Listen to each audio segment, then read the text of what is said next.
flowing through the veins of God, a 5-gram mushroom trip report by a free lunch, taken from the Vivek Discord. My girlfriend and I live in an old jackrabbit cabin in the Mojave Desert. At the time, we had the place to ourselves and free of obligations for a couple days, so we decided to take psilocybin mushrooms together and watch the sunset. Our respective doses were each about 5 grams and we ate them simultaneously. We weren't expecting anything unusual, but were hoping for a spectacular sunset, as they often are out here in the middle of nowhere. I was primarily hoping to get a better look at the glistening strings which connect all the stars together, something I have always seen in the sky when I use psilocybin at night. I have a long-standing relationship with psilocybin mushrooms, which has never once been negative or upsetting, and I typically microdose, as I find it greatly improves my energy, mood, and ability to focus. I was not microdosing at any recent time before this experience, however. The mushrooms are of the Burma variety, grown and dubbed Myanmar Lightning by a dear friend who I learned much about amateur mycology with when we were roommates in another place and time. In my personal opinion, the effects of this very well-loved specimen are not quite like others I've tried before, but they definitely still fall within the realm of common mushroom trips for the most part. Maybe the passion with which he works feeds them in a way unknown to science, and after this experience, I wouldn't doubt it. Once the effects of the psilocybin had taken hold, and after rounding up some homemade herbal tea and blankets, we climbed to an elevated platform which stands about 12 feet high out behind the cabin. As our cabin is built near the crest of a hill, this observation deck, which we refer to as Star Porch, offers a 360-degree view of the desert around us and a full, unobstructed view of the night sky. We sat together and sipped the violet-coloured tea my girlfriend made. It contained many flowers, was not caffeinated, and if she can remember the recipe, I will include it as a footnote. The flavour, and especially the aroma, had a strong and pleasant effect, which I could feel throughout my whole body. Simply smelling the tea produced painterly waves of fractals before my eyes. As the sky darkened fully, my partner expressed her desire to quit smoking cigarettes. She explained that she wanted to be free from the grip of addiction to them, and how she wanted to keep a relationship with smoking in the way one keeps a relationship with an old lover, an occasional visit, an occasional reconnection. I told her she had my full support. Her desire to be free was almost tangible to me, and her analogy was beautiful and vivid in my mind. I could feel and see the force of life and will around her, like a warm light radiating from her centre. She sat in silence while I admired her, and I began to feel something else. It was a sense of longing, or perhaps a sense of duty, but not one that I felt, one that she felt. I could tell that she longed to nurture the young. I could see that she wanted a child. I considered the indecision and traumatic past surrounding my own fatherhood, and felt deeply sad that I didn't yet share in her yearning. As I looked on, I saw her in a way that was surreal and yet true. She took the form of a ruby, purple-coloured daffodil, glowing against the dark sky. Her head was a full and beautiful bloom, craning over and looking downward, as daffodil blooms tend to do. Before her on the deck of the porch, little daffodils were huddled together. Their blooming heads beamed up to her while she hung over them, as if she were singing a song or teaching a lesson which held them rapt with attention. I began to cry for the beauty of what I saw, and I moved to hold her close to me. At this point, my self-image was that of a brilliant blue-winged humanoid creature, emanating a strong light and power of my own, and she took a similar winged form to mine, still glowing with the ethereal purple light and warm radiance as before. It felt as though we had just landed on our perch there, and were looking out over the horizons around us, divining where next to fly. We laid down in our nest of blankets and held each other close. By now, my lover was also crying. I could feel our tears combining as our faces pressed together, while the light and beauty that shone out from each of us warmed me under the cold night sky. Suddenly, unexpectedly, in a way that 2 rain droplets may become one in a lucky breeze, our separate consciousnesses combined, and we became formless together. I was unbothered, even gleeful that this was happening, and it seemed that she was too. We identified and greeted each other wordlessly in this bright place, and we communicated ideas without speaking. It wasn't much like speaking at all, in fact, or at least it wasn't like speaking English. It was the most directly I've ever communicated with anyone. It was first like knowing for myself, and then like knowing that she knew too. The revelation here felt less about what we communicated, which was mostly messages of love and happiness for each other, and more in the manipulation of whatever dimensional fabric allowed this mode of communicating. It was an enrapturing, timeless, and exuberantly joyful experience. As is often the case during my mushroom trips these days, what I actually heard in my ears throughout the experience was primarily my material world tinnitus. Typically with psilocybin, it grows from its usual background ring into a chorus of high tones which hold a lifting note, almost like 1,000 voices which never want for breath, but are always on the brink of running out of it. I feel it is not always present in my trips, but it's never unwelcome when it is.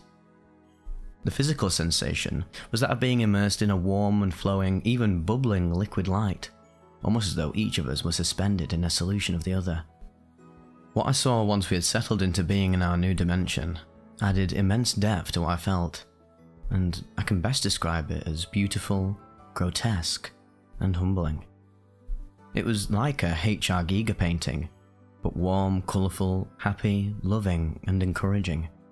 I saw the whole of connected consciousness extending outward from our place in it, like a galaxy of stars on a vibrant widow's web, rippling and undulating in all directions to infinite reaches and topographies. We flowed together, like fluorescent, multicoloured blood through channels and veins, through parts of a body the likes of which I had never before seen, but somehow I observed with an easy acceptance, as though it was very obviously just the way things are. What I saw, in my own belief, was God, and our place within it at that time. Those here familiar with God may draw their own conclusions as to what form it truly takes. The image I experienced is still hanging in my mind's eye, which I cannot describe further with words. When we returned to our separate selves, after an unrecorded and unremembered amount of time in that plane of existence, we sat together, searching for ways to put it into words. As we compared what each of us had just experienced, we realised it all matched, from the sensations to the visuals, to the unspoken communication.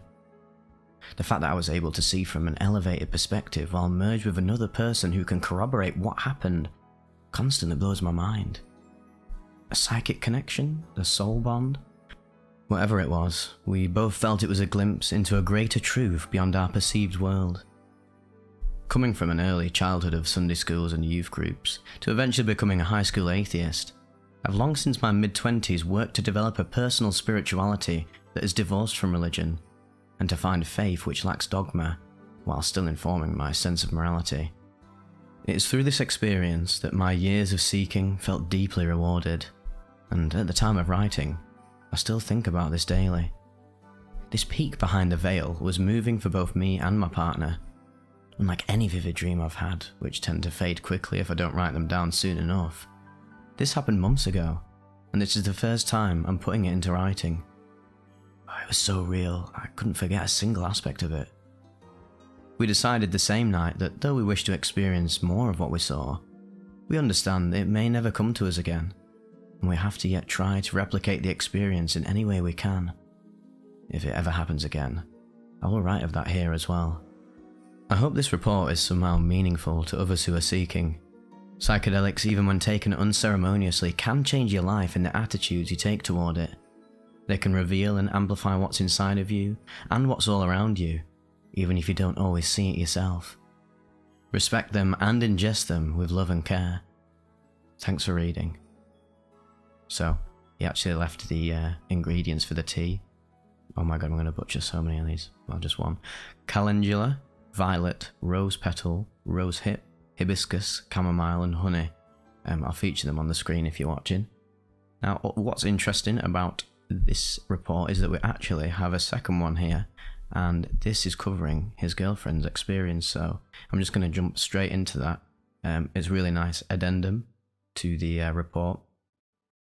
About an hour before sunset on October 18th, we took a large handful of mushrooms each. We'd both taken this particular batch, lovingly grown by a dear friend of my co-pilot, several times prior with consistently uplifting results, at a range of doses from single caps weighing less than 0.5 Gs to small handfuls weighing between 3 to 4. These are estimates, as I typically judge mushroom dosing based on intuition and their feel, occasionally documenting with a photo rather than reliably measuring on a scale.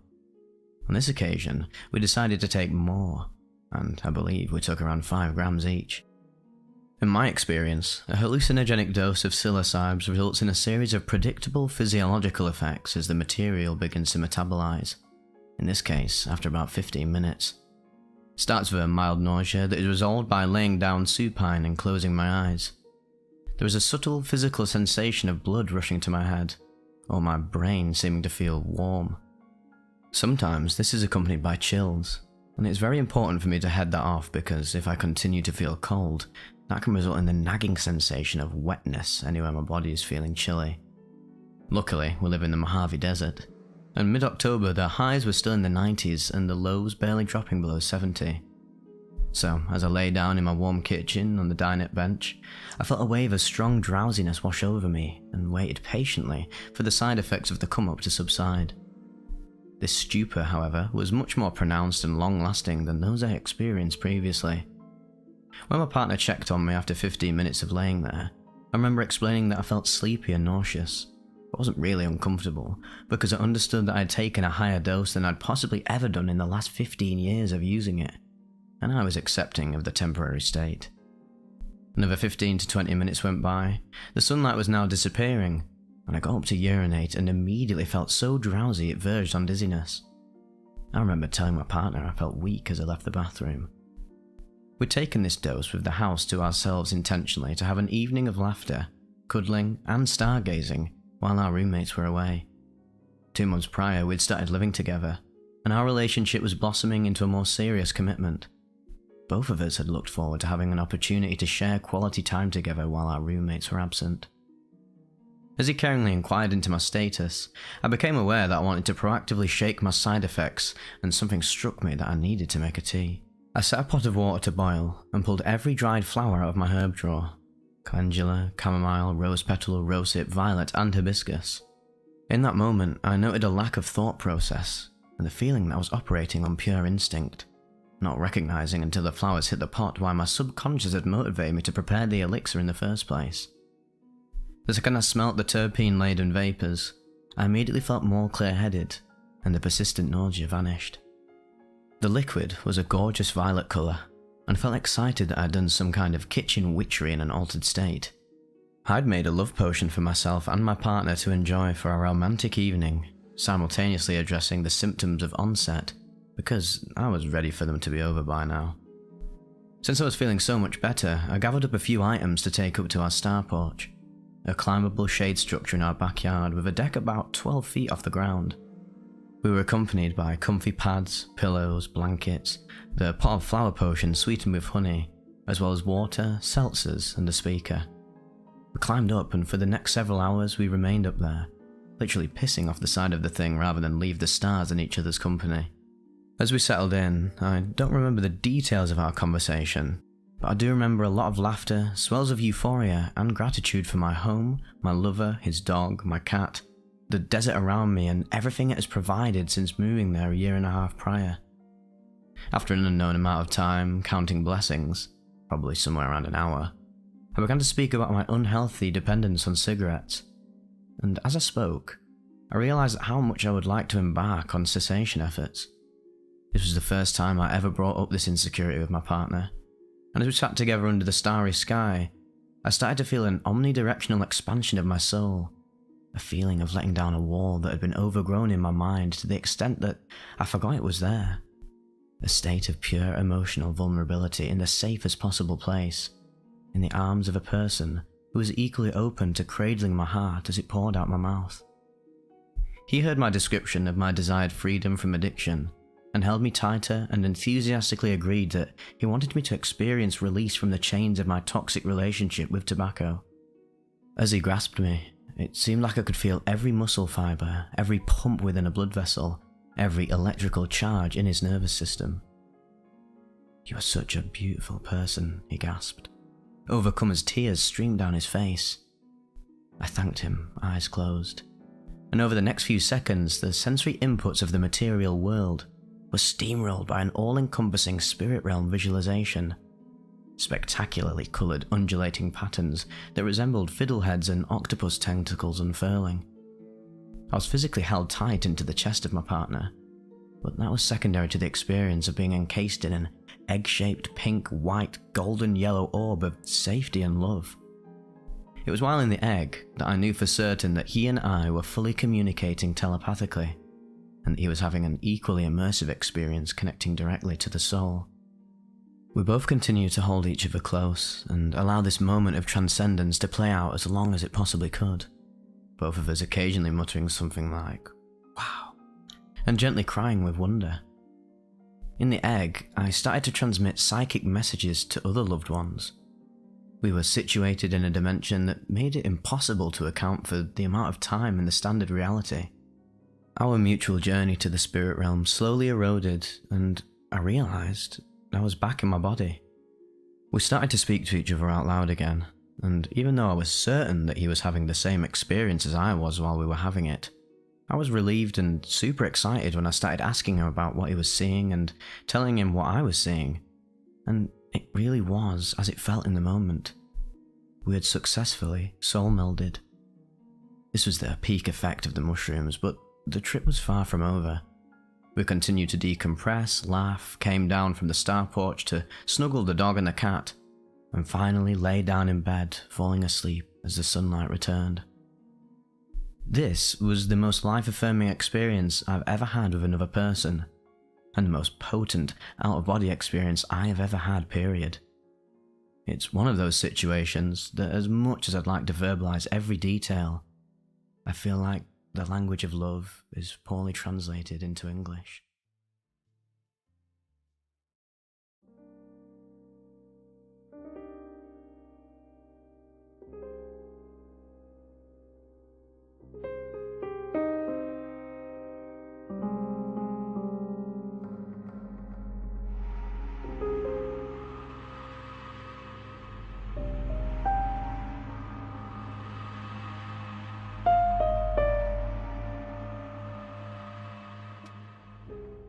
Know what you're afraid of.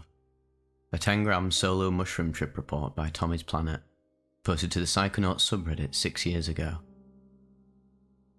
A quick disclaimer here. I know how dumb I was during this trip report, but know that this took place quite a while ago. My experiences with these substances have changed me in many ways, and I have nothing but respect for them now. I honestly can't decide how I feel about this trip. Part of me thinks it was a horrible mistake, and another part appreciates the information I gained from it. First of all, I broke many of the tripping rules, which already makes me an idiot. At this point in time, I'd tripped 20 times with friends, and this was the third time doing it alone. I had positive experiences with those. Originally, I was going to dose 5 grams of dried shrooms. However, on the day, I decided that I was going to double the dose. This was due to me wanting to go deeper. I had previously tried 7 grams, and that was a glorious experience. I was going to start with 7 grams, and by hour 2, I'd dosed the other 3G. Due to past experience, I arrogantly believed that I could handle it all. I'd planned the entire trip out, music playlist, decked out my room to trip in, and wrote down all my goals for the trip. I even had glow sticks. It was 10:30 PM when I decided to dose, and during the onset and come up, I hung out with my guinea pig and prepared some food for the peak. I ended up going with watermelons. After 15 to 20 minutes, I was seeing layers of geometric patterns all over my room. Multiple layers all on top of each other. I was enamoured by their sheer beauty. I then proceeded to listen to some music and close my eyes. The closed out visuals were out of this world. The next few parts I completely blanked out. I remember looking at the clock and seeing that it was 12 AM. I was shocked by this because I didn't realise how much time had already passed. Even more unusual was the fact that I didn't feel how long that amount of time felt at all. It didn't feel like time had passed quickly or slowly. Time didn't mean much of anything. I know this doesn't make much sense, but even months after the experience, I'm finding it quite hard to articulate. So I then ate the rest of the mushrooms and smoked a bowl of weed. After a while, I continued to listen to music and try to have a good time. this is where the trip took a horrific turn. I started thinking about my future. I started to delve into the negative, thinking of myself as a failure and that I wasn't good enough at all. In my mind, I was envisioning a future where I was a homeless failure, all alone with no one in the world. In my mind, I saw no other way where my life could lead me, and it genuinely horrified me. The visuals at this point covered my entire field of vision. I could no longer tell the closed-eye visuals from the opened-eye ones. They all just blended together, and I couldn't possibly begin to describe what they looked like now. I was getting really bad vibes, and the only thing I thought to do was to lie on the floor, curled up in the fetal position, which, to be honest, is probably the worst thing I could have done. Over the next couple of hours, all I remember was me repeating the words, "I'm doomed. It's over. It's over." Felt the most scared I've felt in my entire life. It was truly terrifying. I believe this continued on for a couple hours, although I don't remember. I blanked out fully at this point. So after some more time passed, I started to forget why I thought I was a failure. After that, all my memories had dissolved. I had zero access to any of them. I couldn't remember who I was, and all I knew was I was a failure and I wasn't good enough for anybody. This made me feel absolutely horrible. After a while of this, I started to become lucid. A voice in my head appeared and told me to get up. So, of course, I obeyed it.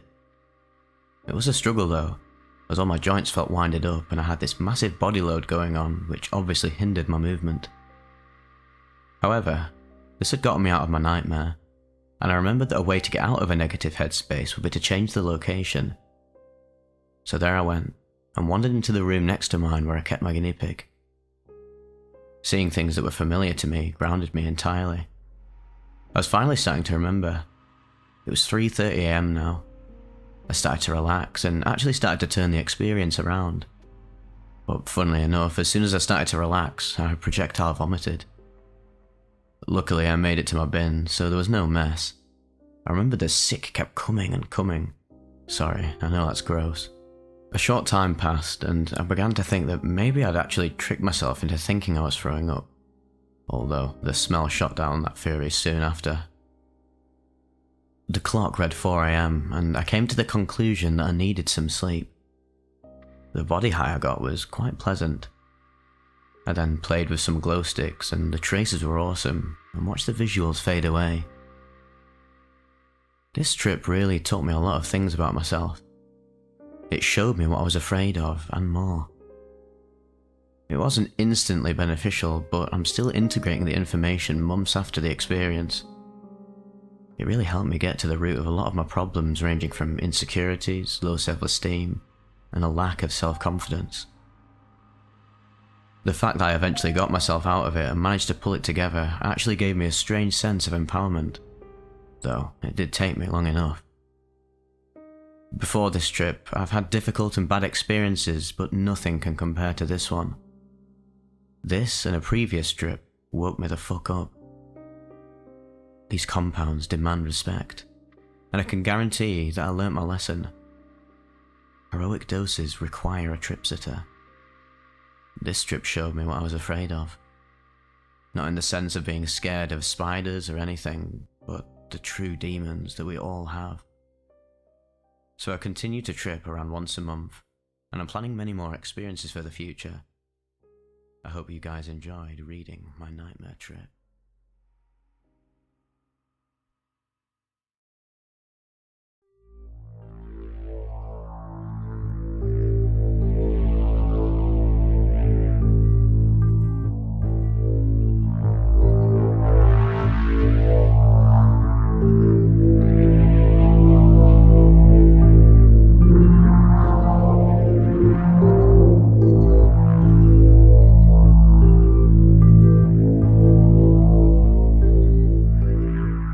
My experience with the mantis beings by the user Space Hello, posted to the Experiences subreddit 1 year ago.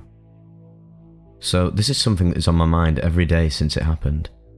I took about 7 grams of mushrooms and was teleported into another realm where I saw the mantis type entities and communicated with them. It was unlike any other trip. I ate the mushrooms and took a shower on the come up.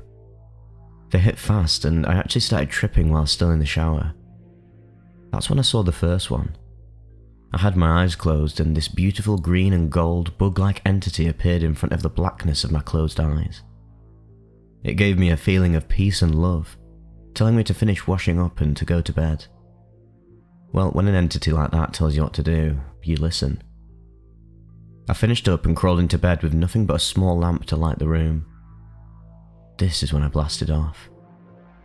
I felt like I was being ripped out of my body, like when you're half asleep and you feel like you're falling, except upwards, and I kept going and going and going.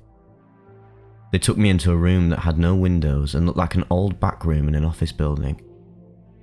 It was weird because I knew I wasn't there, and that they did this because they thought it would be familiar to me and calm me down. So this is when the green and gold one appeared. No words were used, might I add. It was all communication through ideas and emotion. It asked me if I wanted to see the truth, to which I said yes. We were then looking at a top-down view of other mantids. These were the basic brown, black and dark gold coloured ones, and I could tell they were workers. They were walking around in a room between what looked like RPG game tables. There were hundreds of these tables, and they were walking around in between them like they were keeping an eye on them. Without asking, the being then told me that these were the many different human worlds, and that they facilitate them. They're basically the game masters to this thing we call life, and Earth isn't the only human world out there. It didn't look like they were intervening at all, just closely watching and almost taking notes. Every once in a while, something reminds me of this trip, and I get wrapped up in it again. Has anyone else seen these entities before? Now, here's another really interesting post from the same subreddit by ImpossibleTeach8166, posted 6 months ago. Standing with mantis being staring at Earth from space. A few years ago, I experienced a remarkable visionary contact episode which was initiated through a breakthrough mushroom trip, where I ingested 5 grams of cubensis while wearing a blindfold. As the trip began to peak, the common hallucinogenic rainbow pinwheel spirals began to fade away to reveal a silhouette of an insectoid-like figure. This being immediately initiated communication, not in the form of words but in general impressions, feelings and imagery. The next moment, the scene changed abruptly to that of a third-person perspective of myself standing with this 7-foot-tall mantis entity beside me, and we were both gazing out a large window upon the Earth from space. It communicated in a kind of synesthesia type of understanding, in a way that's hard to describe or summarize with any great detail. Just being in its presence radiated much of the following information as an intuitive-based self-inference. It was similar to being in the presence of a human managerial professional that you are able to intuit their role or function or vibe from. That being said, here are the general impressions I formed. They are ancient and advanced in a way that's almost incomprehensible, a level 3 galactic civilization. They assume the role of stewards, managers, gardeners of developing higher consciousness displaying organisms throughout the galaxy, universe, and possibly multiverse. They have been subtly modifying and coaxing humankind forward from the fringes of our perceived reality, and may be responsible for mankind's comparatively rapid cognitive evolution, and that this process has recently been pushed into urgent overdrive. They are responsible for the seeding of DMT and psilocybin-containing organisms throughout the Earth's ecosystem, as a potential development driver and means of communication.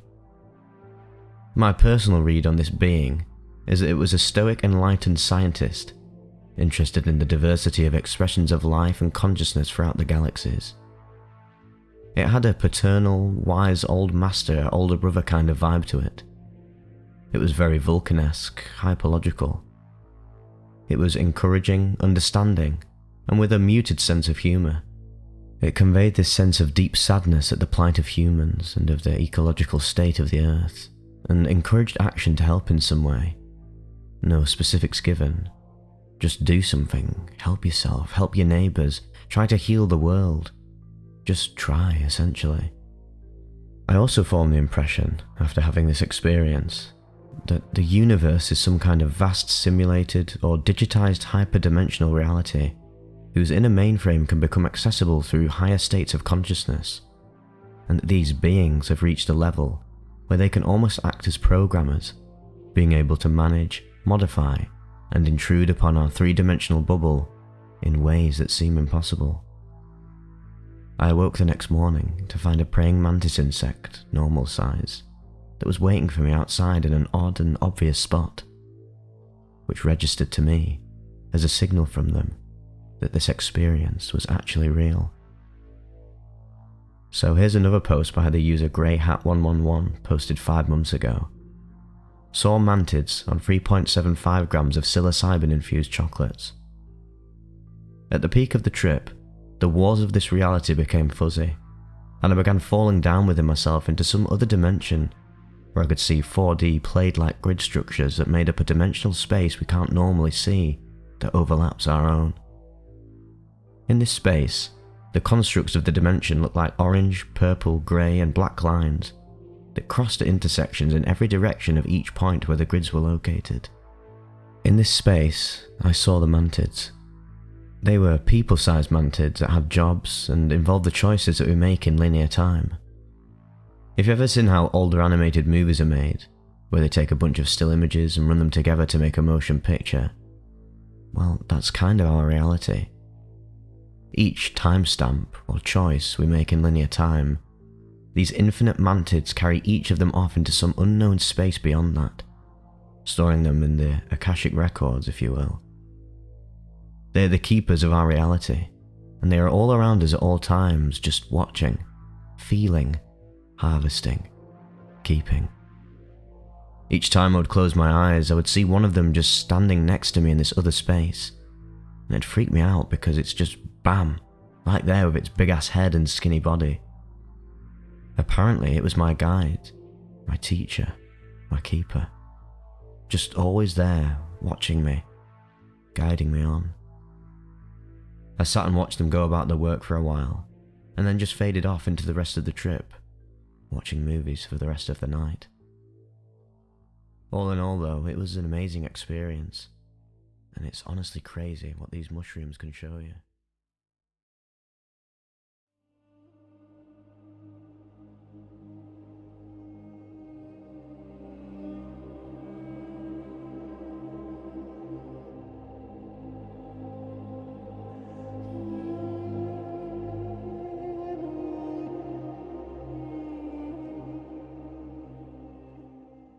The 20-gram experience.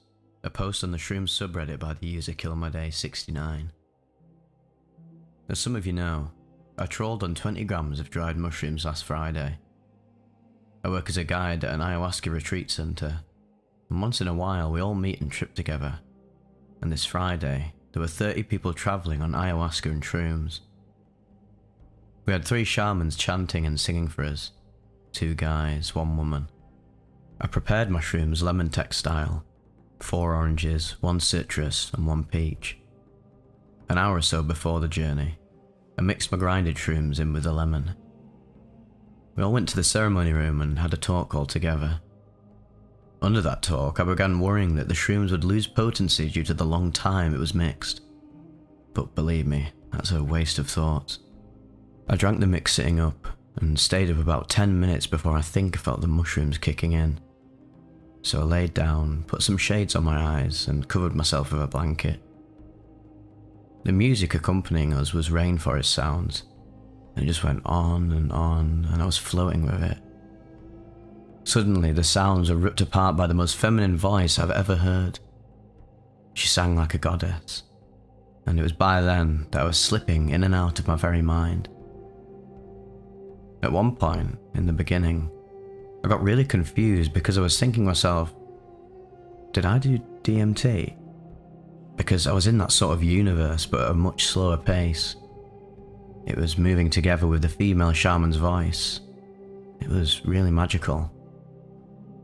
As I have absolutely no recollection or concept about time, I don't know when the next thing happened, but all of a sudden I was dead outside the earth. And I could hear all the people in the world, hearing them suffer, having fun, screaming, laughing, and it all floated through me. But it was okay. Not good, not bad. It just was. I then suddenly realised I had hidden myself inside of me, and that recognition had me laughing so hard that I was told everyone else started to laugh along with me. It's really hard to describe in details what happened next, but at some point I really felt lost and unable to find my way back.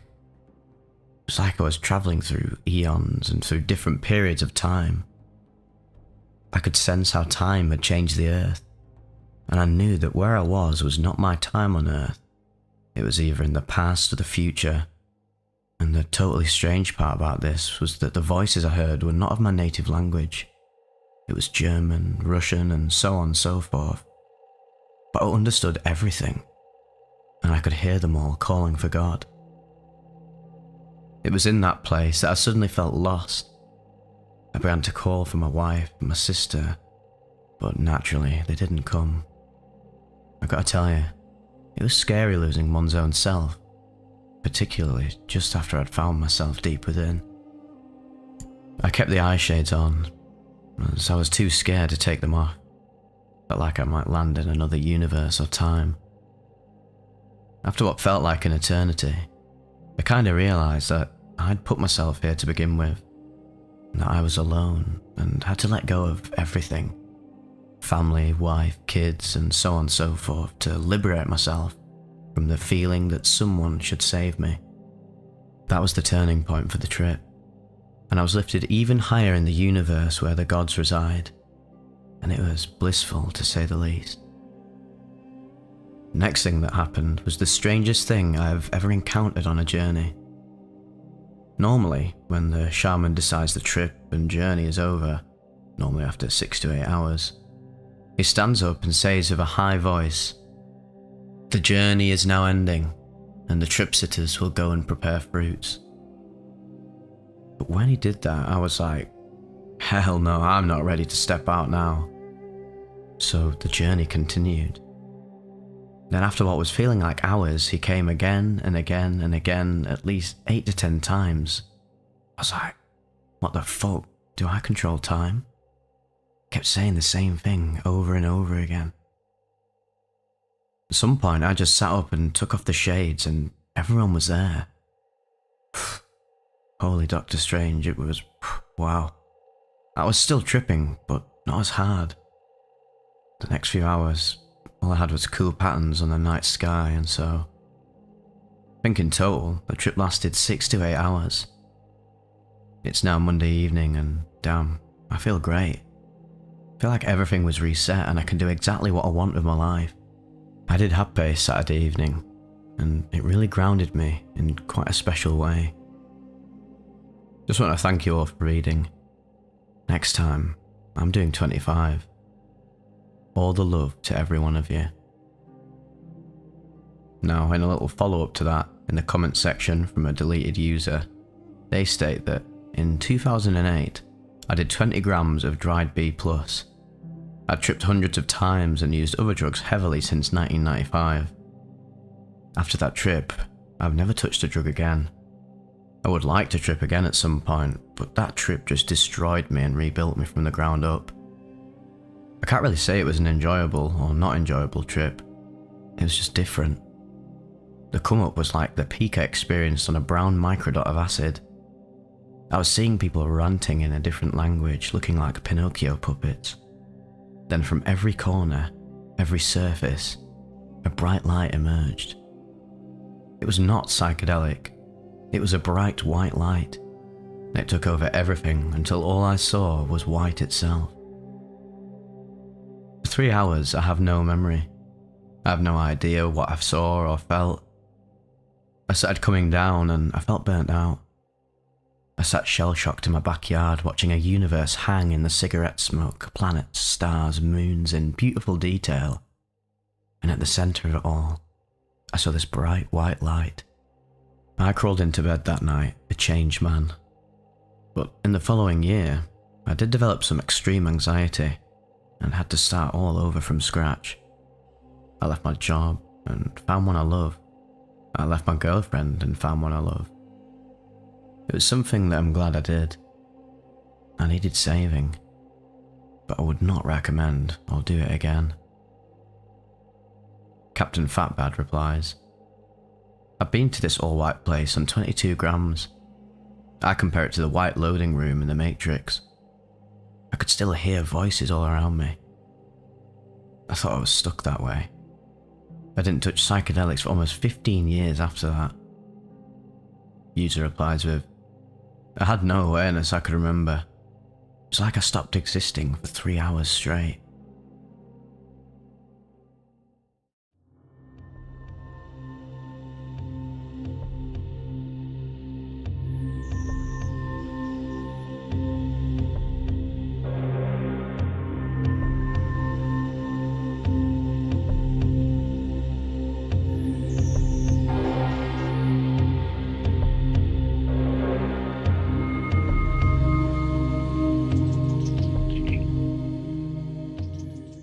A 12-gram trip report by the user Tristan Inkjet, posted to the Shrooms subreddit 5 years ago.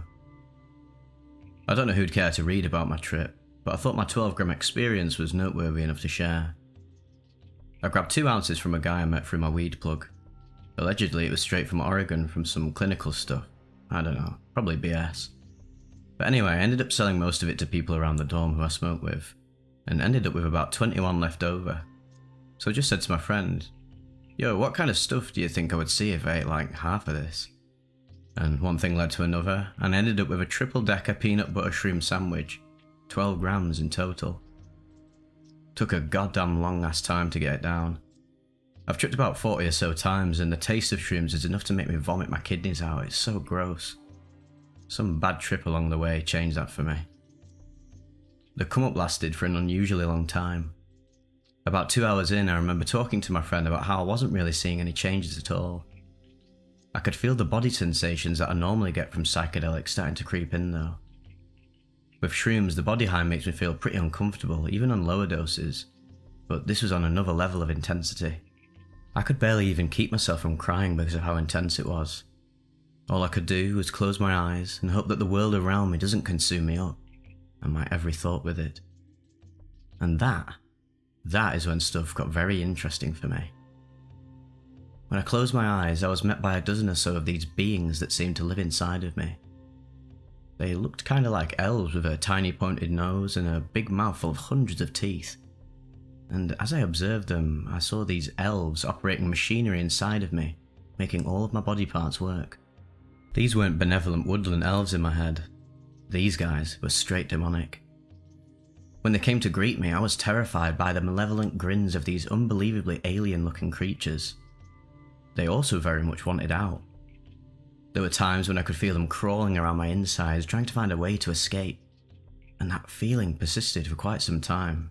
It was very annoying. There were a bunch of people around me in my room at one point, and I was completely gone. I could barely process 1 + 1, and then I got smashed with a freight train of overwhelming sensations. Plus the amount of stuff going on around me made me feel very lost and confused. I finally snapped and said, alright everybody, just get out. And then everyone very calmly and quickly left in a single file line. And I was left with just me and my thoughts. Thoughts about why I can't escape my addictions, how I barely scratch the surface of my potential, but instead I mess around and do drugs all the time. And some darker stuff I'd rather not talk about. For a good 1 to 2 hours, I just solidly cried. I've never felt more scared and alone. In my mind, my consciousness was trapped along with those malevolent machine elves. I ended up getting some periodic visitors, and I found myself talking my way out of the bad trip. I started to smile again, and I ended up having a fun night messing around with some friends later on. In summary, there are elves living inside my head, and they hate me, and I'm probably never going to trip above 6 grams ever again. 12 grams of PE. A trip report by Alpha Reddy, posted to the Shrooms subreddit 7 months ago. First off, I'd like to preface this with saying that I'm an experienced mushroom tripper, and I've had plenty of PE experiences as well as macrodoses with other strains of psilocybin. I had the rare moment of having the house to myself for the day, so I cleaned for about 8 hours total before getting comfortable for the ride ahead. Did breathwork all morning as I was cleaning, as well as about 1 hour of breathwork right before the dose. 2 PM launch. Chugged down the medicine with organic lemon juice and chased it with organic coconut water. 2:45 PM. Man, this is when my watch started getting blurry and the visuals started to kick in. For the next hour I had to really hold on to my butt cheeks. It was a ride, it floored me to a bow and lay down and just sit in different positions to bear the come up. The visuals were very NNDMT-like. I had an all-seeing eye morph into a pine cone, morphing into a Buddha head, morph into a cat-like figure dancing, and it also seemed like circuits of energy running through it. As they run through us, I felt like it was teaching me how to allow the circuits to be open in my body so that energy can flow more easily. At 3:30 PM I needed someone to talk to, literally any human connection was needed right now. I hit up some trusted plant medicine buddies, and they really helped ground me. It was the help I truly needed in that moment. For the next 2 hours I was stretching and allowing the waves to run through me with the strongest visuals and insights of my life. The gist of it all is the oneness, doing this all to itself, for incarnations and incarnations, to know itself and dances itself. We're all literally made up of each other. We share the same biofield, so the answer is to honour this with the best of one's ability. At 5:30 PM I went live on a Facebook group called Acid Math for about 15 minutes to share the trip with other psychedelic friends. And then for the rest of the trip I enjoyed the feeling of being superhuman. I was hitting the speed bag, doing push-ups and pull-ups with new gear that was feeling Super Saiyan. I was able to hit 10 sets of David Goggins' nickel and dime set, which equaled to 100 push-ups and 50 pull-ups throughout the night. The visuals stopped around hour 6-ish, but the feeling behind the trip lasted till 3 AM. I called my family and let them know how much I love them, and I am absolutely in love with life and see it all as an opportunity for learning, growing and helping. All by constantly cleaning and doing the inner work. We're all resources and sources for each other. We're all brothers and sisters. Thank you for helping ourselves and each other. Thank you for reading this trip report and being on the journey with me. We are all in this together, is what I truly learned. We all need each other. May love and truth guide the way. Trying my best to explain a 12-gram trip. A post by WingFabulous1187 to the Shrooms subreddit 2 years ago. Hey everyone, I want to try my best to explain this experience I had just a couple months ago. And PS, I'm going to try my best to explain how I felt, but anybody who has done high doses realises only so much of this can be put into words. I'd done mushrooms and other psychedelics in the past multiple times, but I never went over 2 to 4 grams of mushrooms in the past. With those experiences I never felt like I learnt a lot. Felt like I just got high, and with having substance problems in the past and just getting out of rehab recently, I wanted to have an experience to truly tap into my spirituality.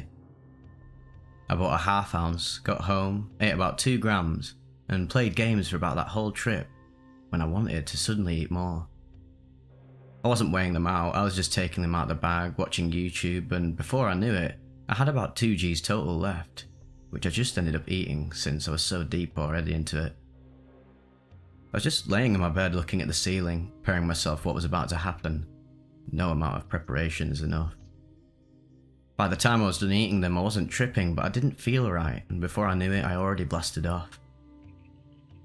I can't remember the whole trip, but when it comes to visuals and audio hallucinations, by the peak everything was triangles back to back with each other, connecting, and I couldn't understand English. The PewDiePie video that was on was complete gibberish, and there was spiky metal rods in the shape of balls floating in the air. Everything around me was morphing together into one. I was merging with my bed, and I even lost my leg under my blanket once my mouth felt like a 3D triangle. And I couldn't even swallow either. I had no saliva in my mouth and it felt like my skin was falling off.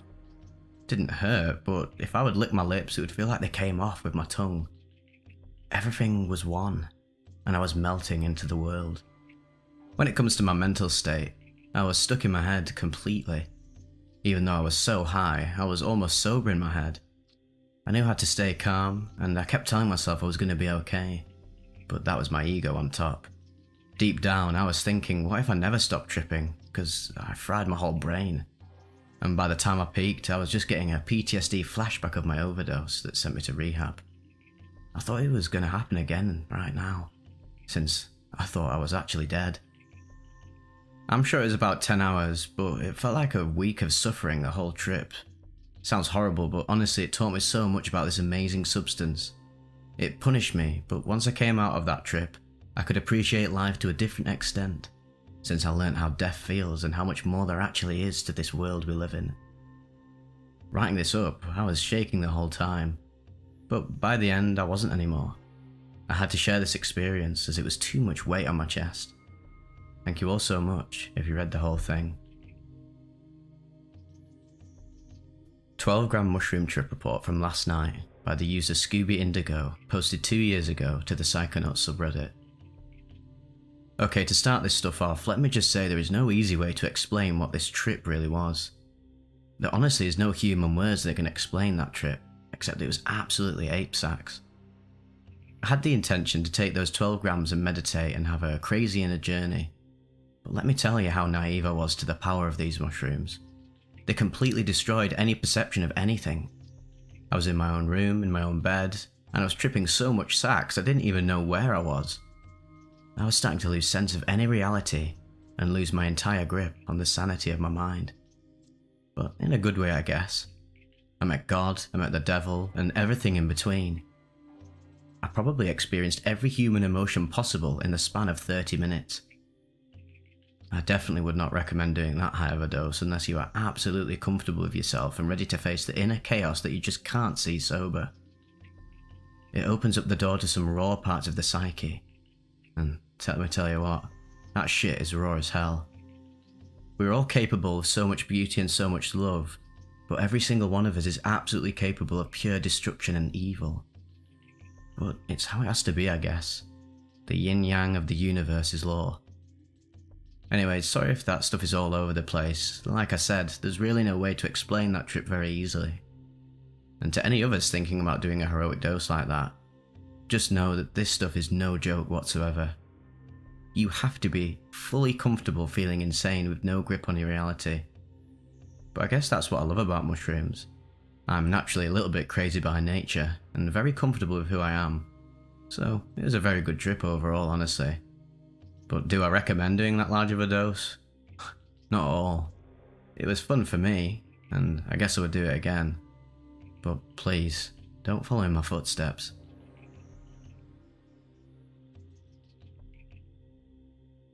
"12 grams of enlightenment, entering full non-duality." A post from shroomery.org, posted the 5th of May, 2020. This trip happened about 2 years ago. After 7 years of using psilocybin, it stands out as unique in depth, intensity and insight. I love the shroomery, and just wanted to share my experience with the community. So I decided to take 12 dry grams. I worked my way up to this dose over a long period of time, where I tripped once every few months, kept on upping my dosage, seeing how much I could stand. I don't really recommend this dose for the casual or inexperienced user at all. I built up a lot of trust in myself and the compound over years of experience before this point. There is a great deal of psychological risk involved if you don't know what you're getting into. But anyway, I was tripping at home and planned to lock myself in my room for the whole day so that I had a controlled environment with no distractions. I steeped the mushrooms in water and drank it as a tea, then waited in anticipation. The come-up was extremely overpowering. Typical body tension, anxiety, racing thoughts, fast heart rate, purging, very uncomfortable in both body and mind. I was forced to lie down on my bed. These massive jolts of energy ran through my whole body from head to foot. The awareness of my inner body became very intense. I could feel the valve in my stomach opening and closing and food moving through my intestines. At one point I got up from my bed to attempt to walk to the washroom. I almost didn't make it to the door. For only the second time ever in all my tripping, I was so skull-fucked I was having trouble physically operating my body. The attempt to walk was bizarre, disorienting and difficult, but I did manage to get it done, thankfully. My memory of the later parts of the come-up are a bit blurry, until all of a sudden, there I was. Enlightenment, or full non-dual awareness crept up on me slowly without me even noticing, until all of a sudden it became absolutely impossible to ignore. I've been interested in Buddhist philosophy for a long time, and established a meditation practice. Suddenly all my ideas and concepts became a lived reality.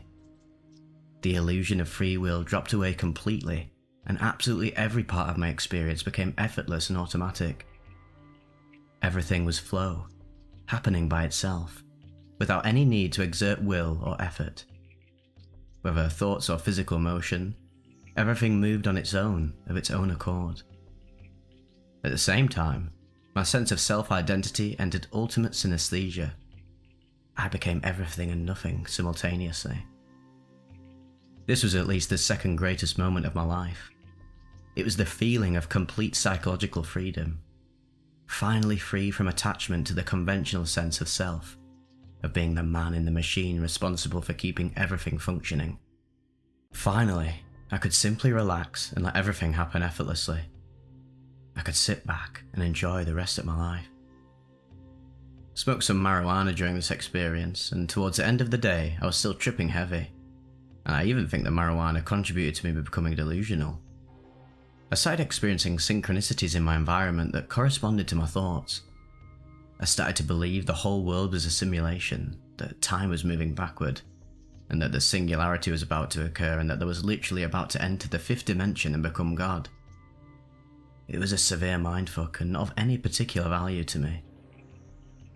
As I slowly came down late in the evening, I was forced to consider that I was not in fact God, and was actually quite human. I seriously considered knocking on my roommate's door to ask him what year, country and universe we were in. That was how far gone I was. I was having to accept and come back to my sober life, and it was very hard to accept and even somewhat traumatizing. The trip wasn't bad, but the human brain is just not equipped to deal with this kind of intensity. It was like experiencing a year of life in half a day. It was extremely abnormal. After this trip I had an almost 2-month afterglow. Best 6 or 7 weeks of my life by far. Due to some health problems, I haven't done any large trips since, but I'm looking forward to getting back into it as soon as possible.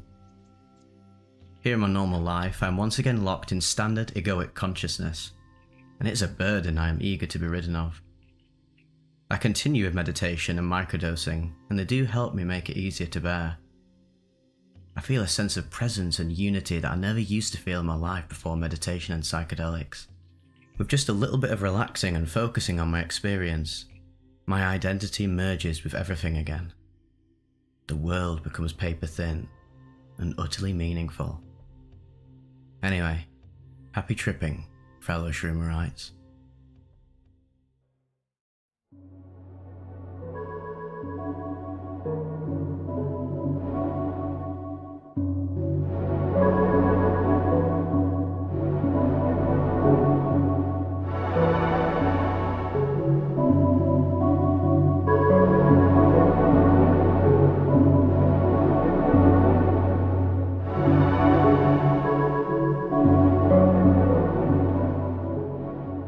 Into the calamity of my deepest insecurities.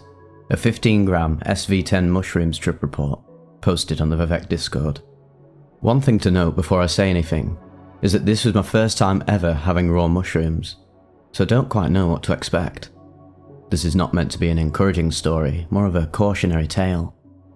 This trip sent me down a curious path of psychedelic journeys throughout my life. I've now done quite a few megadoses of traditional psychedelics such as psilocybin or LSD, sometimes even both at once. Even though this was a nightmarish trip at times, I still understood the reasoning why it was so bad. I also took a lot from this trip, implemented it into my life, but I'm lucky I can take these experiences properly and not ruin my life with them. One person could take this experience, and another person, well, probably the majority of people, will not be able to handle this experience in the short or maybe even the long run. I was fooling around at the time with gummies that had half of whatever weak strain of mushrooms in them, and half of 4-ACO-DMT. I thought I knew it all after eating 2 packs of those gummies, but I was dead wrong. And I will try to be very expressive in this trip report because this was an extremely powerful experience.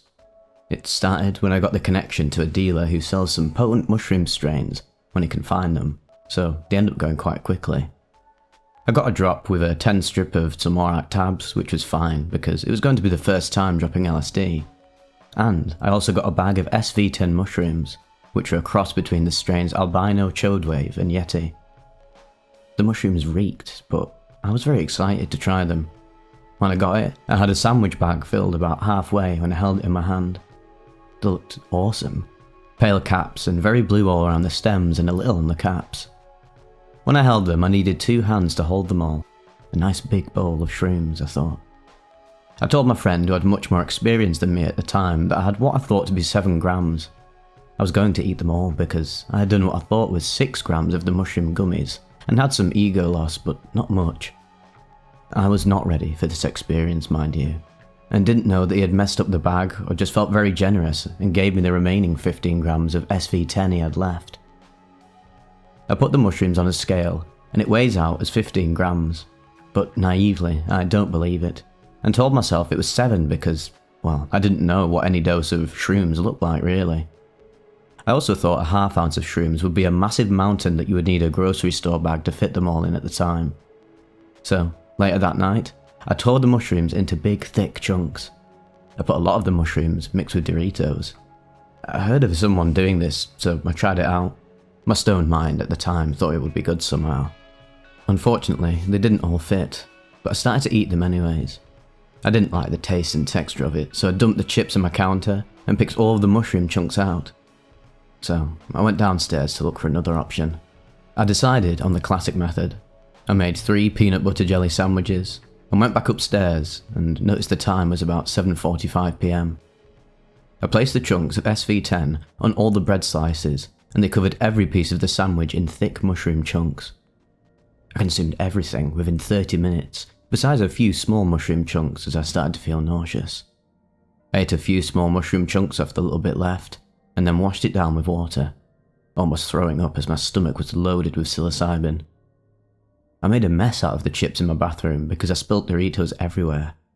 I decided I did not like the chip method whatsoever.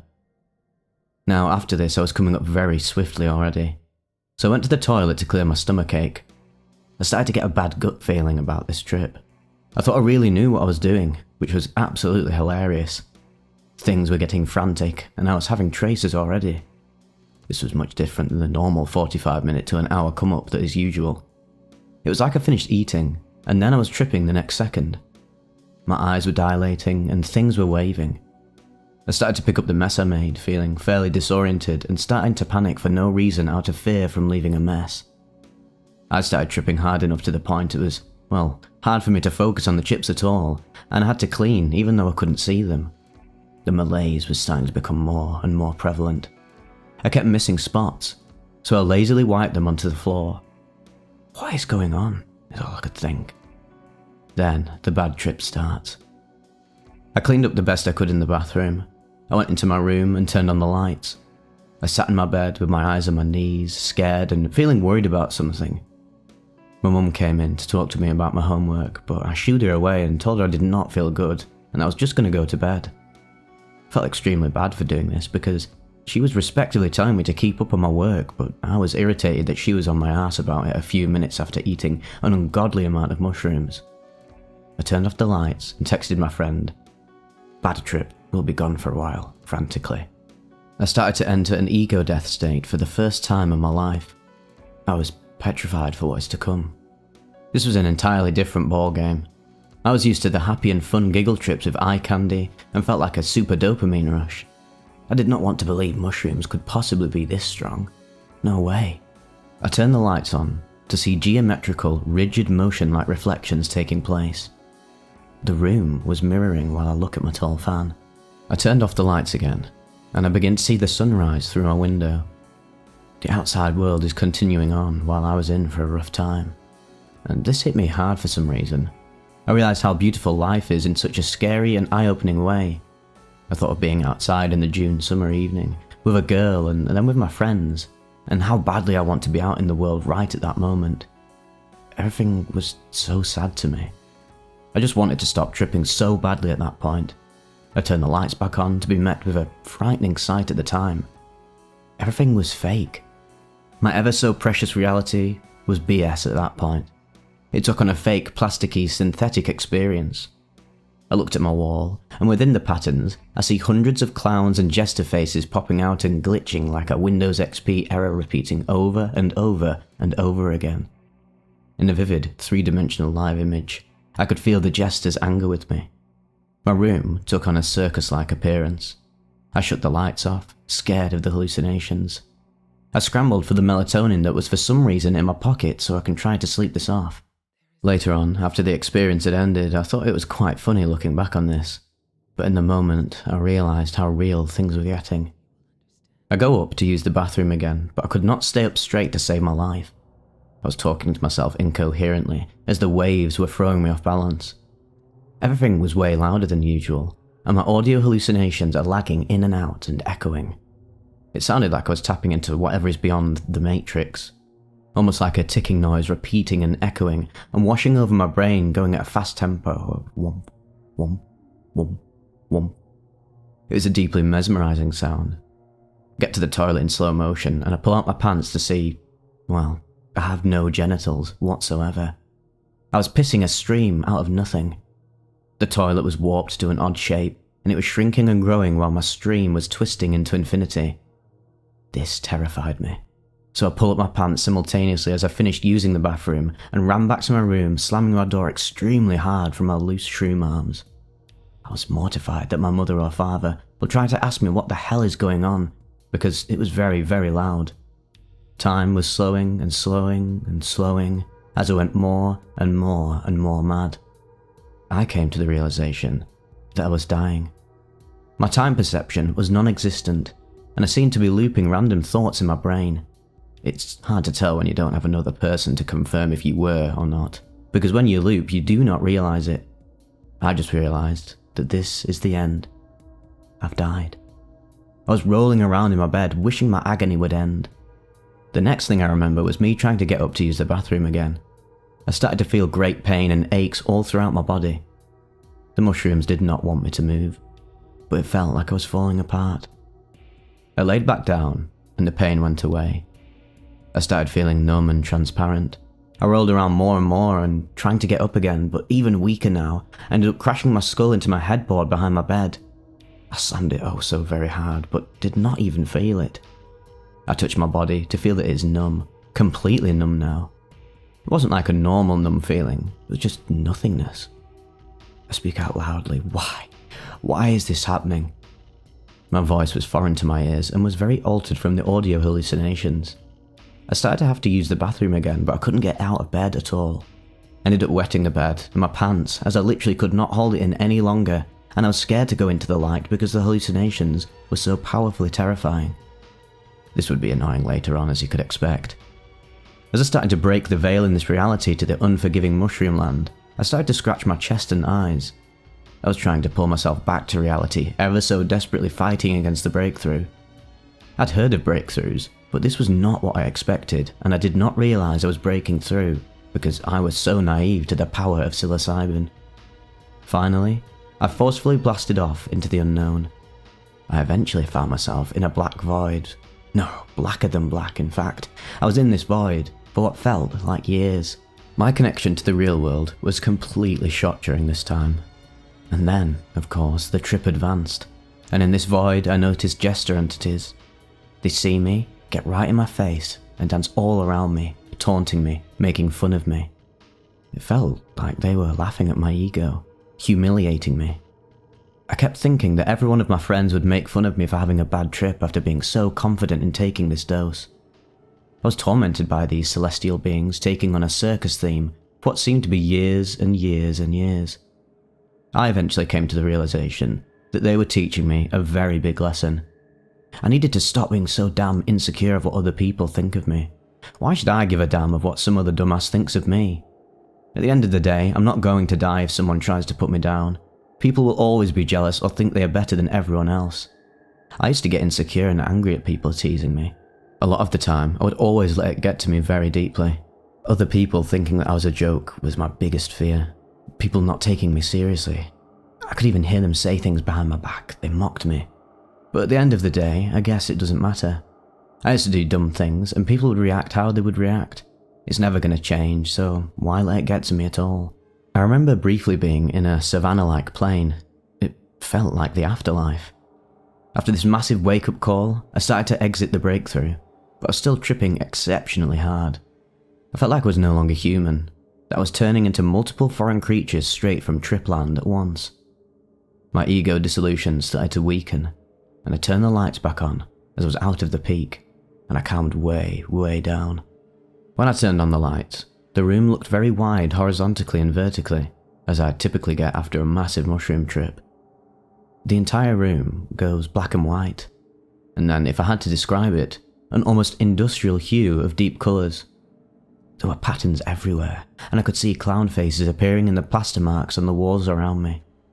They swayed back and forth with this wide grin on their face. I turned the lights off, then wobbled and stumbled my way to my door. I was leaning against the wall, terrified. I was still so messed up, I started to piss on my goddamn floor. Quickly, I began to realise what I was doing and stopped. I looked at a heating pad on the floor, and it turned into a face and was changing shape. It looked like the face of an Easter Island statue. I then looked down at my foot, and I could see from the light sweeping into my room between the cracks of my door and the door frame, my foot shrinking and growing intensely. "Holy fuck," I said. "I'm real," I thought. I fell through my door and fumbled my way back to my bathroom with my phone. I realised it was now 12:50 AM. This shocked me because I thought I aged thousands of years during the peak. I used the bathroom, and it was a massive relief to me. It felt as if it was my first time using a bathroom in millennium. I then looked into the mirror to see my intensely dilated pupils. I was frightened at how big they were. I thought my iris could have broken. My face was morphing all about, and I couldn't clearly make myself out. I was genuinely unrecognisable. Then turned on the song Use You, or Foo Foo by Juice WRLD, as it was the first song that showed up on YouTube. It was echoing very loudly. It sounded like the whole song was playing at once, if that makes any sense at all. I turned it off, and I go back to my room and turn the lights on. I get clean clothes on, and then take a few videos somehow and text a friend that I now understand what he meant by being careful with mushrooms. No one was awake though. This took forever, and time felt impeccably slow. I then smoke some weed and go to bed after putting a few towels on it from the piss. The next day, I felt very odd, in a good way. I cleaned my mattress and had to embarrassingly leave it out in the sun, and I went off to hang out with some friends. This trip taught me valuable lessons that I will never ever forget, but such experiences are not for the average tripper. This trip started my long journey, and I see it as an extremely beautiful experience, even though it was a mess. The moral of the story here is, never trust your ego.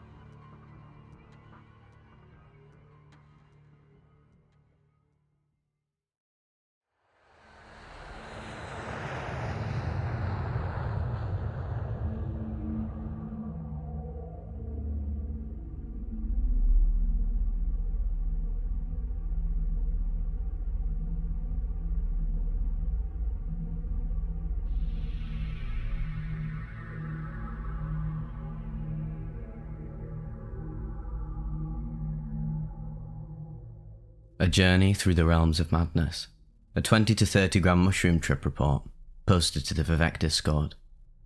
I'm not the most seasoned of trippers, but I've had my fair share of interesting and thought-provoking trips. In the summer of 2022, I was on a camping trip with my friends. Some of them were planning on tripping with me, but backed out last second. It was most likely due to the fact that I had 160 grams total split between the Pensacola and Baby Burma strains I had saved up weeks prior. Me and another buddy, who hadn't planned on tripping, had a simple 1 to 2 gram dose, but it put me in a comatose state for a couple of hours.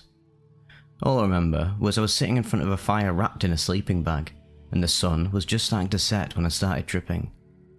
The next time I opened my eyes, it was pitch black outside. The visuals I got were blissful and reminiscent of events that were happening in my life at the time.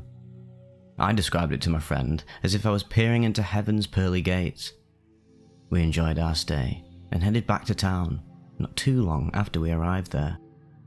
I chewed through my 80 grams of Pensacola fairly quickly in the passing week, and I'd have to assume I had around 20 to 30 grams left just sitting around. One night, I thought naively to myself, why not get rid of this stuff I've got left? Little did I know I would be in for a hellish experience. After I gagged and pounded back the container, crumbs included, I sat in bed listening to some monkish praying, because that's what put me to bed at the time. About 20 minutes in, I could feel the telltale signs of a panic attack settling in. I said out loud to myself, "Oh, not now." My hands started to tingle as my heart started racing and my breathing became more ragged and laboured. My stomach started to ache and throb, and so I rushed quietly outside for a puff of my joint, and that is when it started to dawn on me that I was not going to remember this night fondly. It was getting close to midnight, and my parents were already half asleep. Little did they know I was having a full-on emotional breakdown. As the visuals came rushing in, dark streaming patterns flooded my vision as I took the first hit of my first joint. My heart racing, I could barely speak as I muttered, "Holy fucking shit," to myself. The beautiful kaleidoscopic patterns I usually get were replaced by horrifying visages of demonic creatures I never thought I would see. I finished my first joint in what seemed like a minute, and with my panic attack not getting any better, I started on the second one. With every breath I could see more but feel less, as if my very soul was being ripped out of my body. As the night went on, I spotted a figure in the distance. I moved my head to peek around the corner, but it's as if this figure emerged out of reality itself. I closed my eyes thinking it was a trick of my mind, but I was sorely mistaken. It didn't matter if my eyes were open or closed.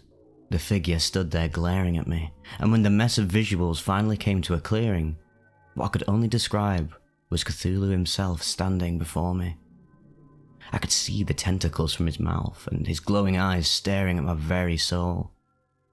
He looked as if he was leaning over to me, like he was intrigued or studying me. His many eyes were shaped in an upside-down cross. I was in a staring contest with the devil himself. As I stared, it's almost as if he cast a curse upon me. The more I stared, the more I wanted to look away. But the more I looked away, the more I feared what he would do if I continued to do so. My vision darkened, and my awareness of my surroundings all but faded away as I started the third joint. I thought of my family and friends. What if I overdosed and died? What would they think of me? And in an instant I knew that if I were to die now, I would bring shame upon everyone I knew. So fuck it, I thought. It was me and certain death staring each other down in a game of chicken. Who would look away first, I thought to myself, knowing damn well the god of madness would never let his eyes off me. I got halfway through my fourth joint and had to call it quits. It was 2 a.m. at that point. I couldn't believe the amount of time that had passed in what seemed like a blink of an eye. I headed back inside as quietly as I could, but it was no use. I stumbled around, bumping into the construction site that is my home, but thankfully my parents did not wake up. Thank God they had the door closed, because the next thing I did was grabbing the ice maker out of the freezer to chew on some ice, in a bid to calm my nerves. I hurried back downstairs into my room and into the bathroom. At this point I didn't care how much noise I made, I just wanted to get this fucking shit over and done with. I shoveled ice into my mouth for a solid hour, and as that time passed I saw a kaleidoscopic pattern of black shapes surrounding my vision, almost as if I was in a prison cell of darkness. Any time I'd close my eyes, I saw glimpses of that horrific thing.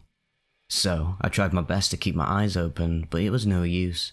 With it being as late as it was, and with my heart still pounding, I was weak. I wasn't ready to handle what would come next. When I looked in the mirror, I saw myself. I looked into my eyes, shifting and swirling. I looked down and up again, and as if in an instant the trip started to quickly die down. Within a matter of minutes, the visuals had started to calm down to a point of ceasing entirely. I was relieved, if anything, to know that it was going to end, and when it was calm enough, I headed straight to bed. If I were to deal with that any longer, I was sure I was going to die. And as I laid there in bed, I overheard my parents talking to each other outside my door, and I prayed to God that they wouldn't come in. As I heard their voices recede, I pondered why I even did this in the very first place. And the simple answer was, I got cocky. I thought I could dominate something I had absolutely no control over, and with the amount I consumed that night, and with the small hiatus I had from shrooms, I was destined for failure, and fail I did. I didn't have any dreams that night. I woke up to my mum knocking on my door, and she asked me where the ice dispenser went. I don't know, I lied and said with a shrug. I was still in shock about what had happened last night. I walked back upstairs at 1 in the afternoon into the kitchen where my mum was cooking and got a bite to eat. I chugged my first glass of water, and as I started talking to my mum, she brought up the ice maker yet again. I just made up some stupid story on the spot of how some ice thief came in the night and stole the ice dispenser from the freezer. She chuckled, almost as if she knew what happened last night. I swallowed my pride and told her a partial truth about how I had a nightmare about having a panic attack. I went back to my room and pretended to be surprised about how I found the ice maker in the sink. As the days passed and turned into weeks, I realised a very valuable lesson about psychedelics. Never ever go into these unprepared. Even if you think you are, you never truly will be. Every trip is different, and every time you try it, you will get a different experience from it. I've had problems smoking weed ever since that day, and if I do smoke, I shake as if I'm cold even though I'm not, and my heart rate shoots up. Recently, I've been having panic attacks when I do smoke, and I was taken to emergency care for one of them. Maybe it was the expired weed edibles my buddy had in his fridge, but now when I smoke I do not feel comfortable in my own skin. It will never be the same for me. I fear I have some form of PTSD from that shroom trip 2 years ago. I try not to think about it, but when I do, I start to shake. It's gotten better with time, mind you, but still, it's never going to leave my mind. I advise anyone planning to do a big dose like that to strongly reconsider. Anytime you think of doing a big dose, take this as a warning to never ever do it. Take it slow for Christ's sake, because if you don't, shrooms will knock you on your ass and tell you no. It will teach you a lesson, and you will never forget. And I broke what trust I had not only with myself, but with the shrooms as well. I just sincerely hope that the next trip I have goes well. Because, well, if it doesn't, I wouldn't blame myself from going sober from shrooms altogether. I've partially quit from weed at the moment of writing this as well. THC and me do not mix well, but CBD at least helps with my anxiety, I guess. I'm truly blessed to have survived that encounter. It's both a traumatic experience but also a life lesson, and I think that's something everyone can take out of an experience like this. Just learn from what you do. Take what good you can from the experiences you get, because those good times come in very short supply. Love who you can when you can, because not everyone is going to be around forever. You can make lasting change in your life if you try. But drugs, they do not get more fun as time goes on. Do not fuck your life up like I did.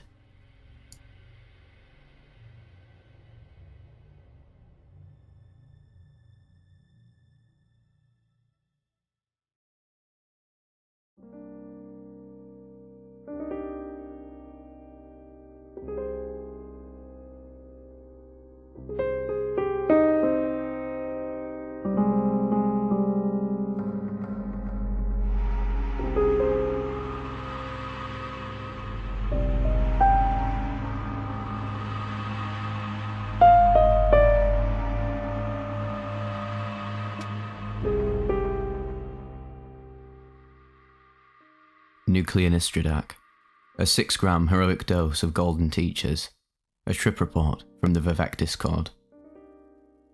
I first gave magic mushrooms a go in March of 2021, when I bought 5 grams of golden teacher mushrooms, doing a gram of them for my first time.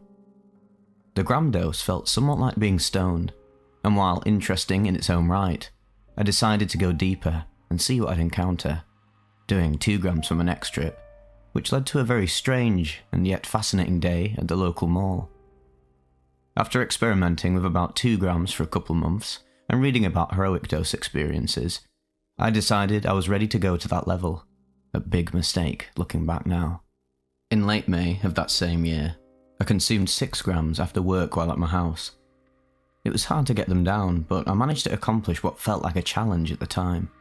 And about 20 minutes into the trip, right when effects were taking hold, I decided it would be a good time to go for a walk. So, I left my house, headed toward a field I knew of that sat by a picturesque pond, and when I arrived at the pond, things were already starting to get rather intense. The sky seemed especially bright, and the grass swayed unnaturally in the wind. The sound of passing cars seemed enhanced in a strange and alien manner, and it felt like I could hear everything that was going on all at once, even faint noises in the background such as a dog barking. This cacophony of sound unnerved me, and I eventually decided to walk some more, ending up at a local grocery store in the area. As I approached the store, the parking lot flickered, and the pavement was a sea of movement and morphing, and upon entering the building, I found that the terrible wall of sound in there was worse than it had been outside. I did the only thing I could think of doing at the time, and made my way for the men's room at the back of the building, assuming that I would find some form of sanctuary within it. When I entered the men's room, the lights were turned off. Sparks seemed to fly in the corners of my eyes, and the walls vibrated with energy. Turning the light on, I made my way into the handicap stall and sat down, and here my experience reached its peak intensity. The toilet I was sitting on felt like it was only half a foot tall, too small to hold me. And yet when I looked at the floor, it felt as if I was miles up in the sky. The square floor tiles took on the appearance of farmland or rice paddies, as if you were seeing them from inside of a plane, and I quickly averted my gaze from the ground just beneath me, focusing on the wall instead. At this point my anxiety was at an all-time high, and it felt like I was losing my sanity as the room took on a strange and artificial appearance, as if I was inside of a video game.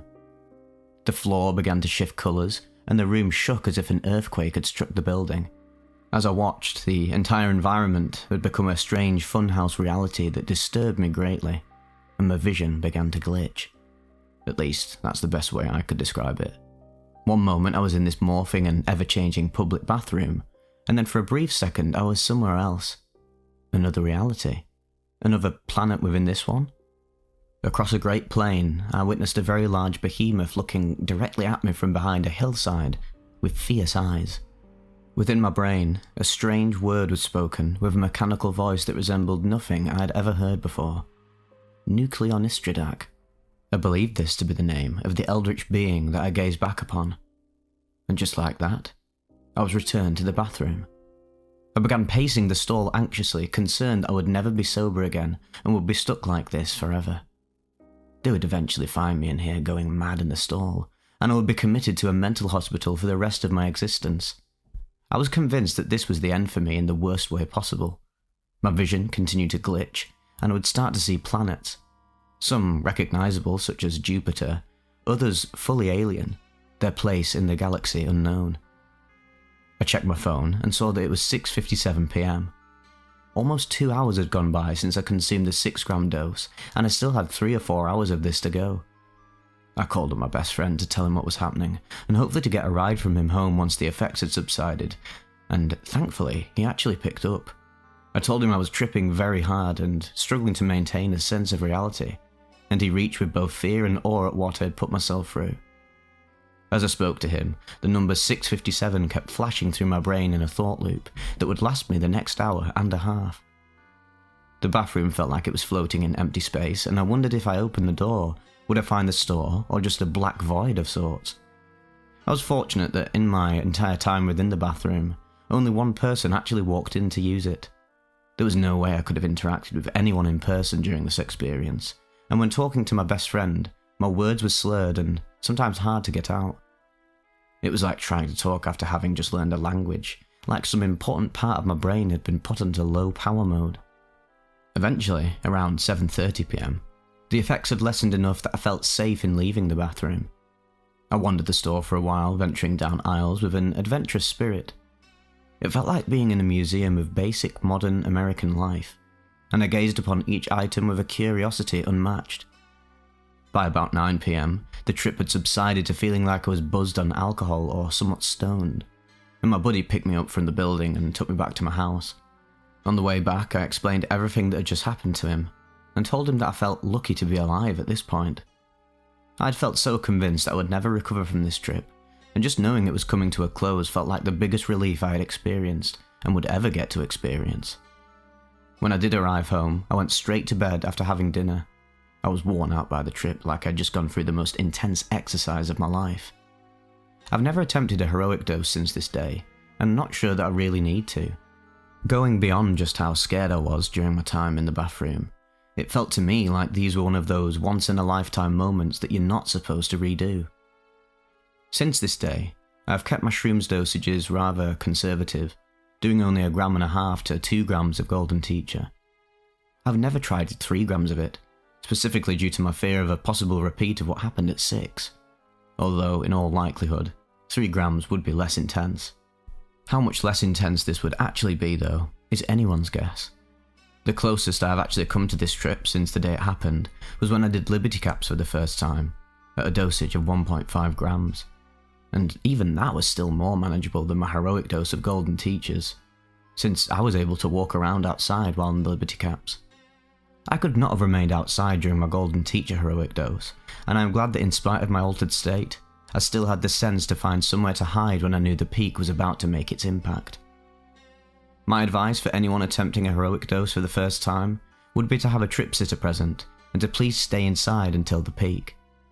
No matter how you feel on the come up, assume nothing until 2 hours into your trip, because these mushrooms can hit you with a sneak attack if you aren't careful, and believe that you can handle anything. If I was to try a heroic dose again, I would definitely want to be in a secure location such as my home, somewhere that I cannot get myself into any deep shit. Regardless of the fear-inducing nature of the heroic dose, I still feel privileged to have experienced this strange afternoon, one that still feels like yesterday, even after 3 years. There is little out there that can compare to both the awe and the fear psychedelics can bestow upon us, and the new outlooks we can develop as a result in regards to life, the universe, and ourselves.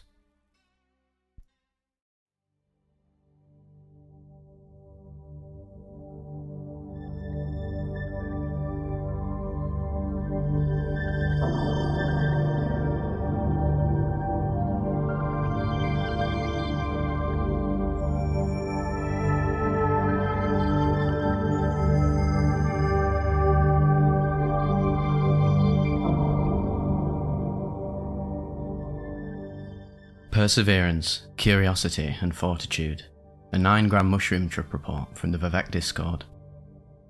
It was a Friday night, 2.5 weeks after my 10-gram trip.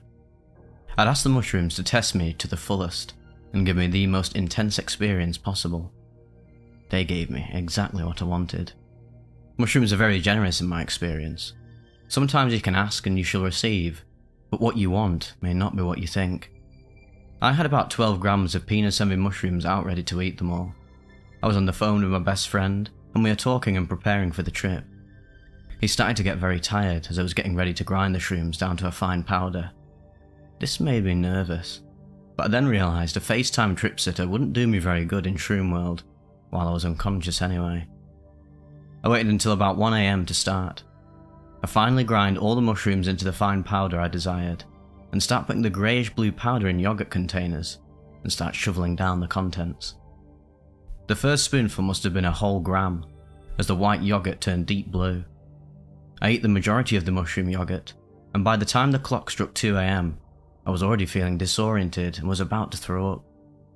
I can usually eat more than this if I want to, and I was on a decent 8-hour fasting session before the trip. All I had that day was a slice of pizza. I pick up the spoon to eat more, and dropped the spoon onto the floor, spilling all the mushroom and yogurt contents onto it. Well, I guess that's enough for tonight, I said. There wasn't much in that yogurt container, so I took it as a sign that this will be plenty for tonight. I had about 3 grams of powder left over, so I can say I had about 9 grams down the gullet. I cleaned up my room a little, and I already started seeing visuals all over the room. I was tripping hard as hell, and I'd only just finished eating 10 minutes ago. At this point, I had no idea if I ate 6 grams, 10 grams, I truly had no idea. But I did know that I was probably in for a ride if I'm having effects like this already. Then, the trip begins. I start to notice everything in my room moving in a circular motion in a GIF-like way. There are weird dots all over in a spiral, mainly black with some coloured dots. I have these bandanas in my room on the wall, and today my lights were off beside a light blue light, a pink LED wireless phone charger, and a reddish pink lava lamp. I noticed that my room is starting to change shape and move in very odd ways. The corners of the patterns on my bandana start to have thick white symbols on them, looking like a warped plus sign, almost like a swastika for some reason. The bandana now has an ancient alien language on it, and it is flowing like a river going clockwise. It is remarkably similar to the secret language in DMT trips. It did not feel demonic. It felt like those letters were the gates to the Akashic records, and my jaw looks like it is a matte charcoal black and is deformed and ominous. These are the most intense, cool, fascinating, and truly badass visuals I've ever seen at that point. I start to realise that my time in reality is almost up. I have the thought of a trip killer for a second, but I fight it off and say, I took the medicine, now it's going to have to do its work. I had to push through, and I asked for this experience. I put myself through this, and now I'm going to have to go through with it. I closed my eyes, and when I opened my eyes, I could barely make out my surroundings as everything was rainbows. I had a horizontal rainbow overlay in my vision that had every colour possible, and every object was made of rainbows as well. I felt like I was stuck in time, and no matter how hard I tried to move, I couldn't. My head was stuck mid-air. Time was frozen in the real world. My vision was lagging and blurring, so I closed my eyes and relaxed. I would then open my eyes again later to see my room looking like a different world, and I look at my ceiling to see everything is broken up and spinning like multiple kaleidoscopes. And then, just like that, full ego death hits, and I'm out. All I can see is an array of intense, colourful, three-dimensional geometry coming at me, and an ancient Mayan soldier of some sort. I immediately thought I had finally pulled the last straw and overloaded my brain. I was dead in the brain. I had lost it forever, and I would be stuck here forever, in the afterlife. I then would go on to think about how much of my life I had thrown away by destroying my brain, and how disappointed everyone would be. Would people even care that I died though? Was it meant to be? Either way, I hope I'm not forgotten. I feel forgotten. Just another one gone in the wind. This was the ecosystem. Well, I definitely didn't think I would die here today. But it is what it is. And this is what it's like to die. Well, at least it's peaceful, I thought. This place is definitely familiar to my core existence, as if it's a part of me. I then break through. I would then go on and watch my own funeral. It was a summer day, clear skies, maybe mid-June. Everyone I had ever known was there. It was silent. It showed me everyone I knew in my life's reaction to my death and how I had died. I don't remember all of them, but some were sad and some were nonchalant, some happy and other druggies off the street. I do remember my principal was in deep sorrow and felt bad I died at such a young age. Then the vision switched to my dad. It must have been before he quit chewing, because he spits a dip out and says, "Dumbass kid," while standing over my casket. I immediately felt anger and sadness, but I did remain calm. I think this was a reference as to how I would feel, how I could never do anything in life. No sport, no good social life in the past, and I would always feel my father was never proud of me enough. Maybe I would never feel that he would be fully proud of me, to not be disappointed with something I had done, even after death. I still love my dad, and I know he still loves me. He just doesn't show it often, and I feel deep down he didn't expect me to turn out the way I did. A vague memory of my friends being very sad I died comes. I felt bad I'd left them to chase this other reality. But again, it is what it is. I felt everyone's emotions in my brain as one new, intense and heavy emotion. I would go on to live the life as my Spanish teacher and could speak fluent Spanish. I also lived in other people's lives. I was fairly hazy as to what I did in these lives that I had, but I did know that I'd had them. I also vaguely remember being shown world problems and other worlds briefly, trying to show me there is a beyond to this world, even if we cannot reach it any other way. That this world is a mask to the universe's secrets. No real details to remember though, unfortunately, and I then was able to open my eyes in real life. My vision was waving and curling and turning in a circular motion with an extremely fast pace, and there was light blue all in my vision, and I could hardly even tell it was my room I was in. My vision was also shaped weird. My point of view was not circular like usual, it was restricted. I could see the whole room when most of my outside vision was covered in indescribable hallucinations. It's a bit like a pinpoint, although I could still make out everything perfectly fine. I could not feel my body, as it felt transparent and like anything could pass through it. I mainly felt like a tiny head laying on a bed with no body. I went back into the trip, and I realised I'd been breathing heavily the whole time running through worlds. After this, I hear my dog come upstairs in the real world, and I enter a dully lit aquamarine room, and I was locked inside while seeing myself in the third person. I then thought that I'd gone into psychosis, and fell on the floor in my room and could see me on the floor in the trip. My dad starts yelling at me for taking mushrooms and going crazy, and I then realise I'm still on the bed and I'm doing just fine. I look around my room, and I see that my room has turned into a club, and the song What's Brackin' by Juice WRLD was playing in my eyes with perfect accuracy, down to every last lyric to beat. After this, I start to wake up. I was still deep in the trip, and I was placed in a scenario of running a race, fighting for my life while Barry Bonds by Juice WRLD was playing as my outro song to complete the final task of the trip. Fairly ironic. A test of my strength, will, and worthiness to live. I heard the voices of loved ones cheering me on to make it out. Was I even worthy of living? I would have to push on for my life to find out. I finally am able to open my eyes and I'm completely gone. Maximum level stage ego loss. I was heavily breathing and couldn't move as I was feeling extreme Alice in Wonderland syndrome effects, to the point I thought my head was the size of a globe and my body the size of a phone. I take a deep breath, put my hand in my head, and process everything that had just happened in pure disbelief. Although, I must say, I knew what would happen and was extremely grateful for my experience, but I am happy I'm back.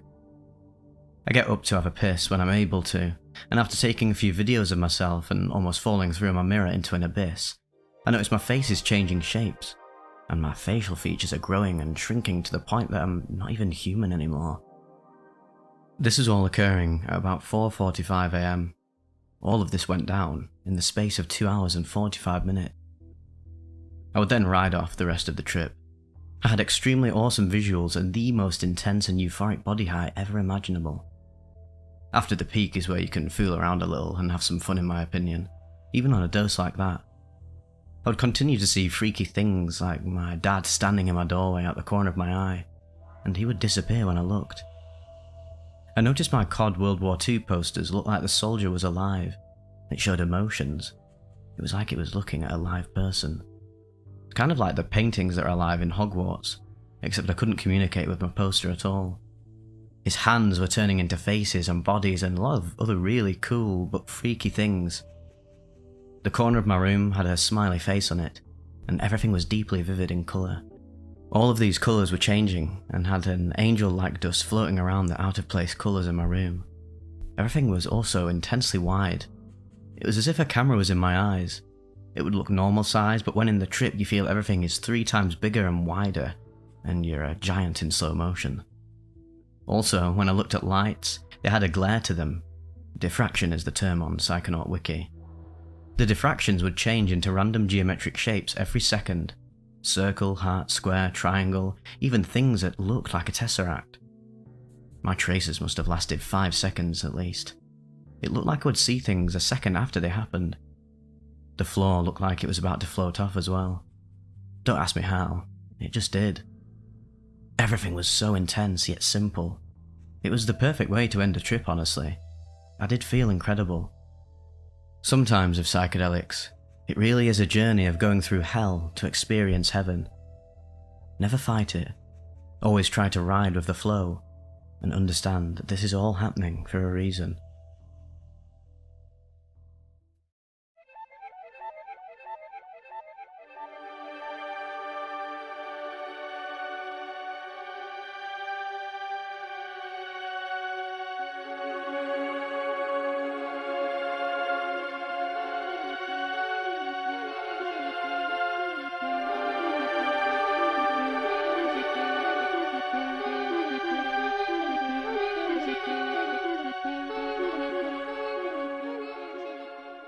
Difficult Discovery of Enlightenment, a Mushrooms and Cannabis Trip Report by Guru Rinpoche, posted to earbud.org August 23rd, 2009. Alright, here it goes. It was the summer after I graduated high school, and boy was I letting loose. I partied pretty much every day up until this point, and I didn't have a care in the world. A few friends and myself really wanted to do something out of this world, so we decided a trip to the Hookerville Festival at this place called Nelson's Ledges would be perfect. Hookerville was a 3-day hippie festival, which consisted of many concerts being held with head shop tents up all over the place and drugs of all sorts being sold and consumed by many. Up until this point in my drug career, I had experience only with alcohol, nicotine, oxycodone, Xanax, marijuana, and only one time I had a very mild mushroom experience, where I ate very little, barely feeling the effects. My other friends were a bit more experienced than that, so I tried to take their advice when it came to enjoying the experience to its fullest. So, we were off. It was the middle of the summer, and I was elected the driver since I had a fairly large-sized SUV, which could carry all of our camping supplies since we were going to be spending the night. There were 5 of us in total: me, Nick, Bill, Murphy, and Tony. We brought along with us drinks, cigarettes, lots of beef jerky, a stereo, and a bunch of chairs for our voyage. Tony had a ton of money in hopes of bringing back a lot of party favours, since they would be fairly cheap at the festival. We left at roughly 1 PM, and it took almost 2 hours to reach our final destination. During our trip to the festival, my friend Nick pulled out an 1/8 of mushrooms, which nobody knew he had, and he just started munching them while we were driving there, just in case we couldn't find anything useful during the festival. We all had a good laugh and were in suspense for what we were about to be witnessing. When we arrived there was this booth, and we had to pay $40 each in there to enter the campsite and get our car searched. They required us to sign our names in, which we all used fake ones, of course. Nick was tripping at this point, and he signed his name as Mike Jones in all capital letters, and I had a good laugh about that one. Once inside, we realised we should have come earlier on, or the first day of the festival, because it was honestly absolutely packed to the maximum. There were cars, trailers, campsites, and huge mobile homes all over the place. It took almost an hour to find a good camping spot to park the car, but we actually found a nice one which was somewhat hidden from the main parking sites. We unloaded the car, pitched our tent, made a fire, and decided we should make friends with our neighbours. They were really cool, so we all felt we were going to have a great time together. We decided at this point that it would be wise to make our surrounding familiar to us, so all of us set out to check out the park while it was still light outside. We realised at this moment in our journey through the festival that we were surrounded by hippies, and people all around us were selling weed out in the open with no fear of police, since there weren't any, or even a risk of getting robbed or anything. We figured this was pretty awesome, so we were no longer afraid of making any purchases, small or large. We came across a bunch of head shop tents that were selling pipes and bongs and all sorts of awesome stuff like this. At this point, we decided to split up into groups, to find the mushrooms we had all been looking for. Since there were only 5 of us, Bill and Murphy went back into the woods to find the hippies, while me, Nick and Tony stayed in the head shop tents. All of a sudden, it started to rain, so we were basically stuck in the tent where Nick bought a really nice piece for cheap. He was tripping hard at this point and couldn't stop staring at his new glass. It wasn't so bad being stuck in the tent because the owner had lit up 2 or 3 joints and started passing them around. Very cool experience overall, and we laughed that Bill and Murphy were stuck in the rain. Once the rain had stopped, we figured it would be a good idea to regroup back at my car. So we all headed back, and while on that way, this shirtless guy came round up to us saying how he had X and chocolate mushrooms. He smelled terrible, as if he'd been running around for a week without a shower. But anyway, we bought a few chocolates off him just so he would leave us alone, and we were back on our way. We checked to see if the chocolates were fake, so we cracked one open and could see the shroom pieces inside. He said there were 2 grams in each one, which seemed way too low of a dose. I wanted this to be a memorable trip, and I felt fearless in the moment, which I can tell you now was a bad mistake. Once we had made it back to my car and all 5 of us were together once more, everything seemed pretty cool. We each showed each other what we had found on our journey through the wilderness, and I was astounded at what Bill and Murphy had found. They pulled out 2 large bags of mushrooms, which were distinctly different but nonetheless very large. They said there was a quarter in each bag, which seemed unlikely since they were so large.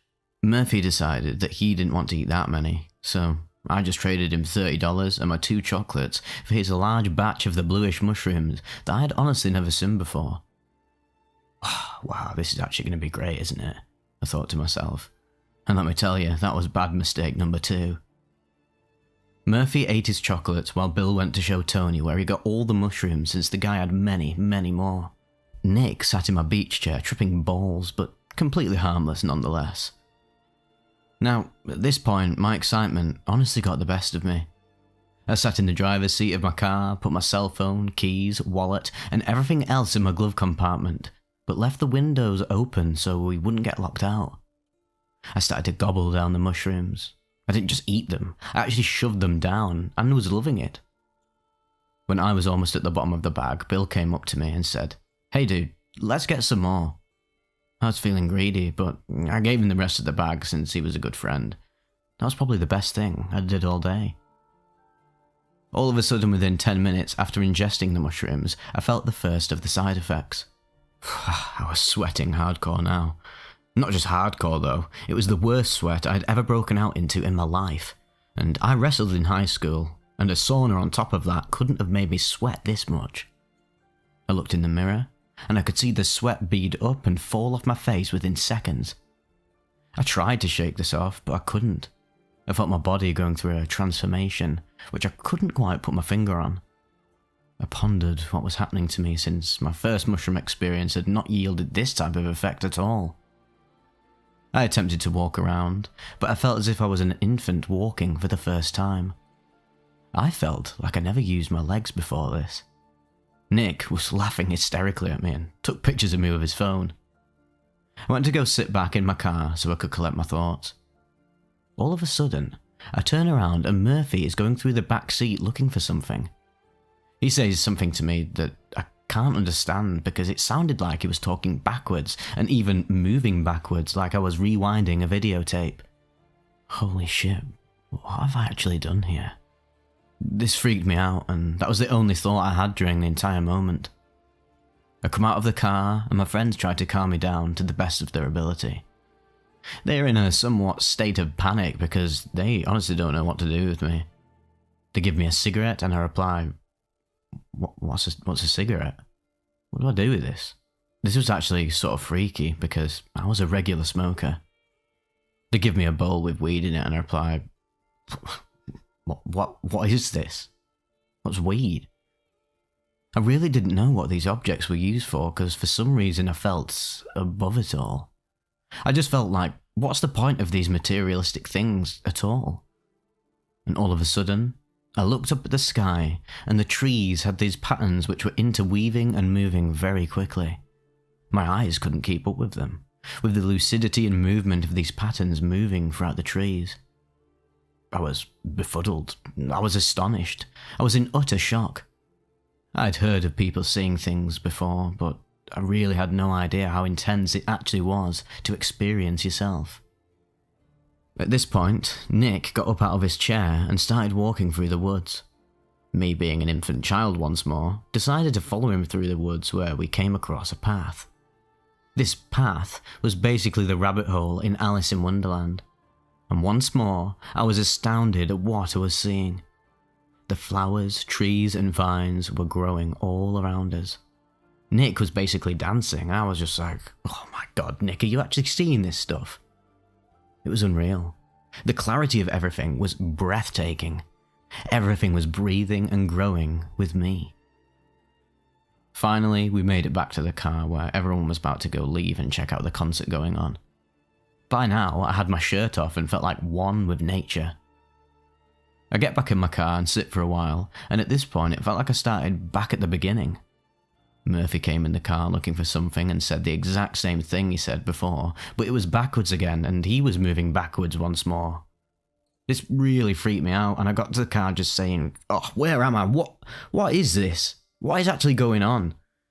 I'd completely forgotten I had ate a shitload of mushrooms just 30 minutes prior. I couldn't stop asking Murphy questions at this point, since he was the closest friend I had there. Bill and Tony were nowhere to be found, and Nick was back to sitting in his chair smoking something. I felt that Murphy was the marker for my experience, so I just asked him everything. I tried to collect myself, but soon I found this would be impossible. I've read somewhere about ego death before, but this aspect had totally consumed me without my knowledge. I fought and fought to gather myself, just get my personality and ego back, but it was indeed impossible at this moment. My ego was a 5 billion piece jigsaw puzzle, and it had dropped on the floor and spread everywhere. I had to pick these pieces back up one at a time, and I assure you, I really did try my best. Oh, Murph, why am I thinking about Melissa so much? I just don't get it. She was my girlfriend at the time. Murph, what's Elite Fitness, the gym I worked at? Where are we? Where are we going exactly? Well, at this point, Murphy didn't know what to do with me, so he grabbed me and we started walking towards the concert area. We met up with Bill and Tony, where Tony confirmed to us that he obtained a £1/4 pound of mushrooms and would be joining us shortly. I was awestruck. Since Murphy couldn't answer my questions, I felt like I was on this journey alone. I was the shirtless wonder of the festival. As we were walking, I would go up to random strangers and flex in front of them as if I was at a bodybuilding show. Some would be like, "Well, what is this crazy kid doing?" And others would be like, "Oh, nice muscles, baby." And after whatever they had said, I would see their faces morph from strangers into a person from my past. People I had either forgotten or had not spoken to in a long time. So by now, I was tripping as hard as anyone could possibly trip. I was gone in the worst way, trying to pick up the pieces of my lost ego from wherever they laid. I kept wandering off the path, speaking to random people as if I knew them, because in a weird way, I felt like I actually did. They all resembled people from my past, and I couldn't just walk the path to the concert. Murphy kept pulling me along, and I tried my best to keep up with him, but I was constantly wandering away from our destination. All of a sudden, a small child approached me, and to this day, I'm not sure if it was a hallucination or real. But the child took my hand and brought me to a van, which, once inside, I realised it was the most trippy spectacle I had seen thus far. I was amazed by this van, and how it resembled a replica 70s VW wagon from Yellow Submarine or something. Once again, Murphy appeared and brought me back to the path. Strangers everywhere realised the condition I was in and tried to take advantage of it by selling me things that seemed spiritual by nature. I would converse with these people for some time, and they believed they were making a sale when Murphy would appear once more and pull me away. At this point, everyone was waving goodbye to me, and this made me feel somewhat uneasy. I remembered the end of the movie Big Fish, when the father is dying and his son tells the story of when he's going back home to the lake. All of a sudden, I felt as if this was it. This was the point where I convinced myself that the Matrix was real, and I had taken the blue pill, the blue mushrooms, and was now using my senses for the very first time. This new realization overtook me, and I wouldn't be making it anywhere near the concert, although I began to hear the music blaring through the trees. I tried to collect myself once more, and then I realized, whoa, oh my god, this is my death. I'm on my way back to the beginning, the Alpha and the Omega. Once again I wondered, where am I? How did I get here? I tried my best to remember this day and what had happened. I completely forgot about eating the mushrooms and all of a sudden convinced myself that I was Donnie Darko or something like that. A year earlier, I was involved in a near-fatal car accident in which only a safety belt saved my life. I felt like I'd cheated death back then, and now was the time where I was being called back to it. I felt as if I didn't learn my lesson from that accident, and now I had made a fatal mistake. I remembered that my friends and I were on our way to a festival, and then my memory just went blank. I didn't remember if we had ever made it to our destination, since my car was no longer in sight, and I didn't have anything on me except a pair of shorts and shoes. Oh, come on, dude, let's just go, Murphy kept telling me, and I kept seeing a light at the end of the path. This scared me immensely though, and I decided I no longer wanted to go anywhere at all. I was afraid of the light. and I tried my best to get away from it. I decided that since this was my time, I would just lay down in a puddle in the middle of the path of mud and just lay there. I didn't want to move any closer to the light, and the sky just looked so beautiful. At this point, I was pretty much left alone. I had no idea where Murphy went, nor did I really care, since it was now my time to die. That was it. Horrible ideas started shooting through my head while I attempted to get a clue to what had happened. All I could think about was my past car accident, and how I made the same mistake, only this time, nobody was restrained by a safety belt. I convinced myself that I'd killed all of us on the way to the festival, and that's why my car and friends were nowhere to be found. I lay there in the puddle of mud while horrible ideas flooded my head once more. I saw ambulance lights all around the trees, and people talking and beeps going off in the background. I felt like I was in the hospital on my deathbed, and there were surgeons running around trying to stop the insanity going on all around me. All of a sudden, someone told me to get up, and for some reason I got up from my comfortable place in the mud and got onto a golf cart. Apparently this was a security vehicle, of which I had no idea at the time. I was still hallucinating to a great degree. I was brought to a hippie campsite, which looked as if they had made their home at the ledges. It was a hippie family which I was now a part of. I kept shrieking, saying how I was supposed to go to college and make my father proud, but now I was destined to be part of this new hippie family for all of eternity. It was raining at this point, and this is when I realised it was nightfall as well. I returned to thinking horrible thoughts and was having the most terrible trip of all time at this point. I was consumed by all of the horrible things I had ever done in my past. Cheating, stealing, sleeping around with my girlfriend. I felt like I was being punished. This did not sit well with me, so I stood up in a panic and went back onto the path and was hallucinating like a madman. All of a sudden the hallucinations were so overwhelming that I literally started to piss myself. The strangest part was that I didn't even care, because I was already soaking from the rain and just wanted it all to end. As I peed myself uncontrollably, my entire field of vision melted in front of me, and suddenly I realised where I was. I sat back down and someone put a towel over my back. I was still tripping hard, but was feeling slightly better at this point since I had wet myself. I started reminiscing about all the horrible things I'd done in the past and all the bad karma I'd built up over the years. I felt as if I was in a confessional in church, and the only thing that made me feel better was spilling my guts out to these complete strangers taking care of me. I swear they knew more about me than my parents did after that heart-to-heart, and once everything was out. After all my confessions had taken place, I snapped back to reality and was done tripping in a split second. It was as if I was woken up from a deep sleep and felt extremely at peace and well rested. I got up and stood next to a man by the fire. It was the hippie man that took me in from the wilderness. I told him how grateful I was for saving me. He just kept saying, "It's all good, man," and we just understood each other without wasting words at all. We nodded to each other because we both knew what I had experienced couldn't be justified with words at all whatsoever. I gathered myself up and bid farewell to my new hippie family, going along my way.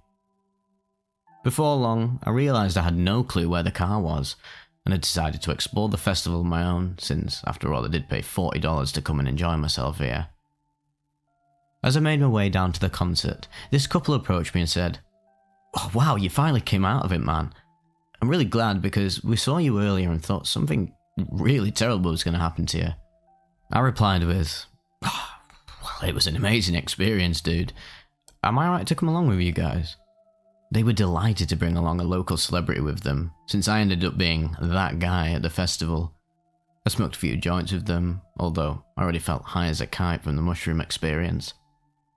After I split with the couple, I went back on a journey to find my car and my friends. I finally came across the mobile home, which was our landmark since it had been blasting techno music for the better part of the day. In complete darkness, I followed down the path to my car, and lo and behold, there were my friends.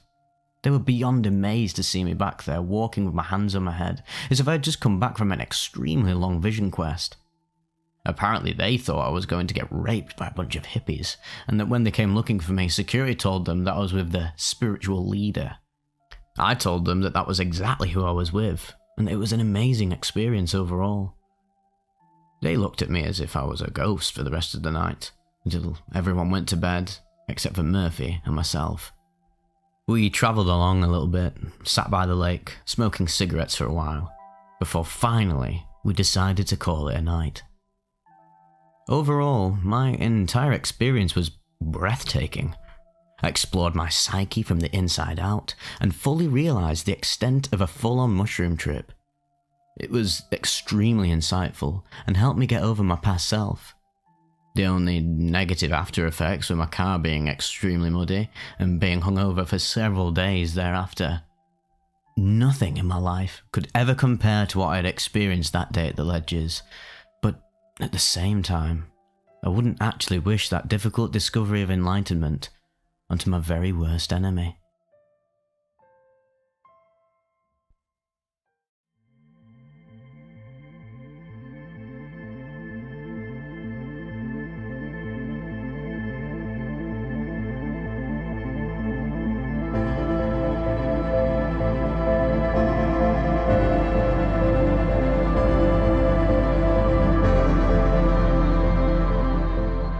This is how I broke my mind.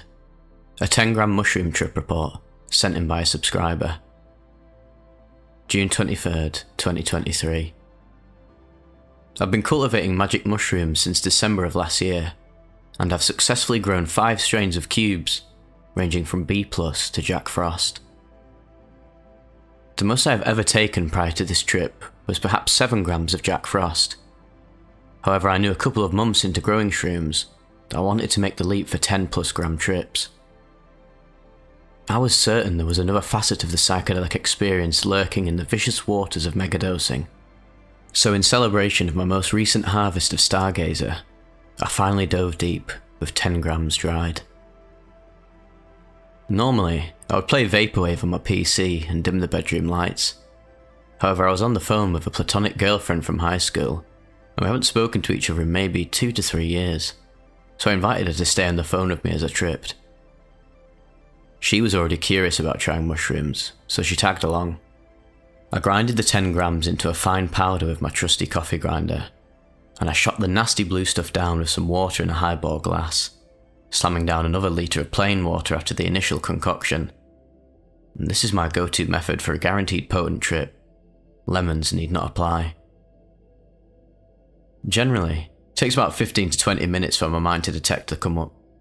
However, the buzzing in the back of my head and mushy frontal lobe feeling came on almost immediately after guzzling down the water. I generally use this time before liftoff to doodle something in my sketchbook, or some other productive means to distract me from the inevitable bubble guts feeling. I took my last monotub of Stargazer outside to pick and process for drying. After the shrooms were placed in the dehydrator, I came back to my room and sat on the bed. The walls of my room were spinning, as did its stucco texture. I pointed out to my friend that I saw the silhouette of a deer prancing about the room within the texture of the walls, and that I should probably stand up and pace around. Moving my body generally keeps me planted in reality if the trip turns unpleasant. However, the massive dose I took wasn't allowing for any possible escape from its grip. In that moment, I came to realise my mind was destined to be held prisoner in the realm of mushroom interconnectivity, and that I lacked any control of what was to happen for the next few hours, unlike smaller heroic doses, where I've been allowed agency to commandeer the trip. The spinning intensified to a point where I could no longer comprehend the swirls of colours that were once my bedroom. I keeled over into my blanket and hugged it for dear life. I was giggling and breathing heavily, so my friend asked why that was happening. I explained that the laughing is a distraction the body makes as to lure my attention away from the cathartic thoughts that flood in during heavy trips. The laboured breathing being a reflex the body does, as to compensate for my brain being on overdrive. I warned her that she will experience my personality fragment into individual people, and just as the words were said, it happened. Off to the left of my peripherals, just at the cusp of where my vision stopped and the void of nothing began, I saw a much bigger and menacing version of myself. For a moment, I just watched him, and he laid back in return. I was whimpering, "Fuck," and "He wants me," between heavy breaths, still clutching my blanket as if it were a life preserver amidst a sea of introspection. After watching me struggle to breathe for a time, that other side of me finally stepped into my world, shoving me into the blanket over and over again like a ruthless bully.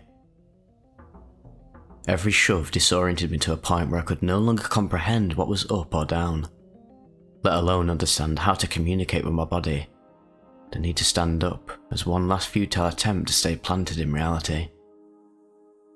As this was happening, my friend commented the sounds of my whimpers and heaving was turning her on, asking what it'd feel like if we did the deed all those years ago. I was so confused as to what she meant about the deed, but after clarification, I came to realise that same bully who was pummeling me into bed was the personality responsible for all of my sexual urges. It was a part of me that I chose to disconnect from after a handful of bad breakups, and I shared this revelation with her. I was tossed around some more until I accepted the notion that the person in control of my mind at that moment was a much smaller and helpless personality. As I came to accept that, more personalities charged in from the void. They embraced me away a child would a teddy bear. They made me feel desired in all possible connotations of the word, and I began to sob and cry the hardest I ever had in my life, wiping away tears and cubensis-scented sweat away from my face, with the blanket still grasped in my arms. My friend began to cry too. She shared that she missed me, that I was there for her when we were still kids, and a handful of other heartfelt things that I couldn't quite comprehend in that moment, yet I understood the intent and love behind her words. I had headphones on, so she very much felt like another voice in the back of my head, just like all the others which belonged to me. Moving forward in the trip, we were two voices in the same mind, trapped in a thundering vortex of colours that should have been my bedroom. Yet I was still able to hear and visualise her painting a portrait of us, which was actually happening on her end of the call. After crying, I smothered my face into the blanket and fully immersed my mind into the inky darkness where my personalities and emotions emerged from. I was staring down into a pit, and from the darkness emerged the classic spinning mandalas from previous trips. Eventually, the mystical discs converged into a single entity. It wore a green mask with even more mandalas orbiting around its head, resembling a sneering version of the Aztec calendar. It smiled back up at me and described what I was seeing to my friend. This is not the first time I've encountered other dimensional beings. However, this was one of the 2 times I was able to fully comprehend what I was looking at. I tried to explain to her what this entity's intentions may be, and how uncommon it is to encounter other beings during trips. But after a time, it looked back down into the pit and sunk away into the shadowy void, trailing wisps of rainbow smoke from behind its head. I came back up for air, fighting the urge to pee the litre of water from earlier. It was during this fight that the bigger self came back to torment me some more. All I wanted to do right now was to get to my toilet and relieve myself. However, my sense of direction was still scrambled. As I thought I had finally managed to sit up, I came to realise I was laying back down on my bed. The harder I tried to move, the more my mind's eye would deviate away from my body. I kept fighting to sit up and get back on my feet, but all I managed to do was phase out of my body and watch myself hopelessly try to get up in the third person. I guess my struggles turned on my friend so much that she couldn't resist getting off to the sounds of my plight. She, of course, asked for permission first, and I responded with, "Sure, go for it.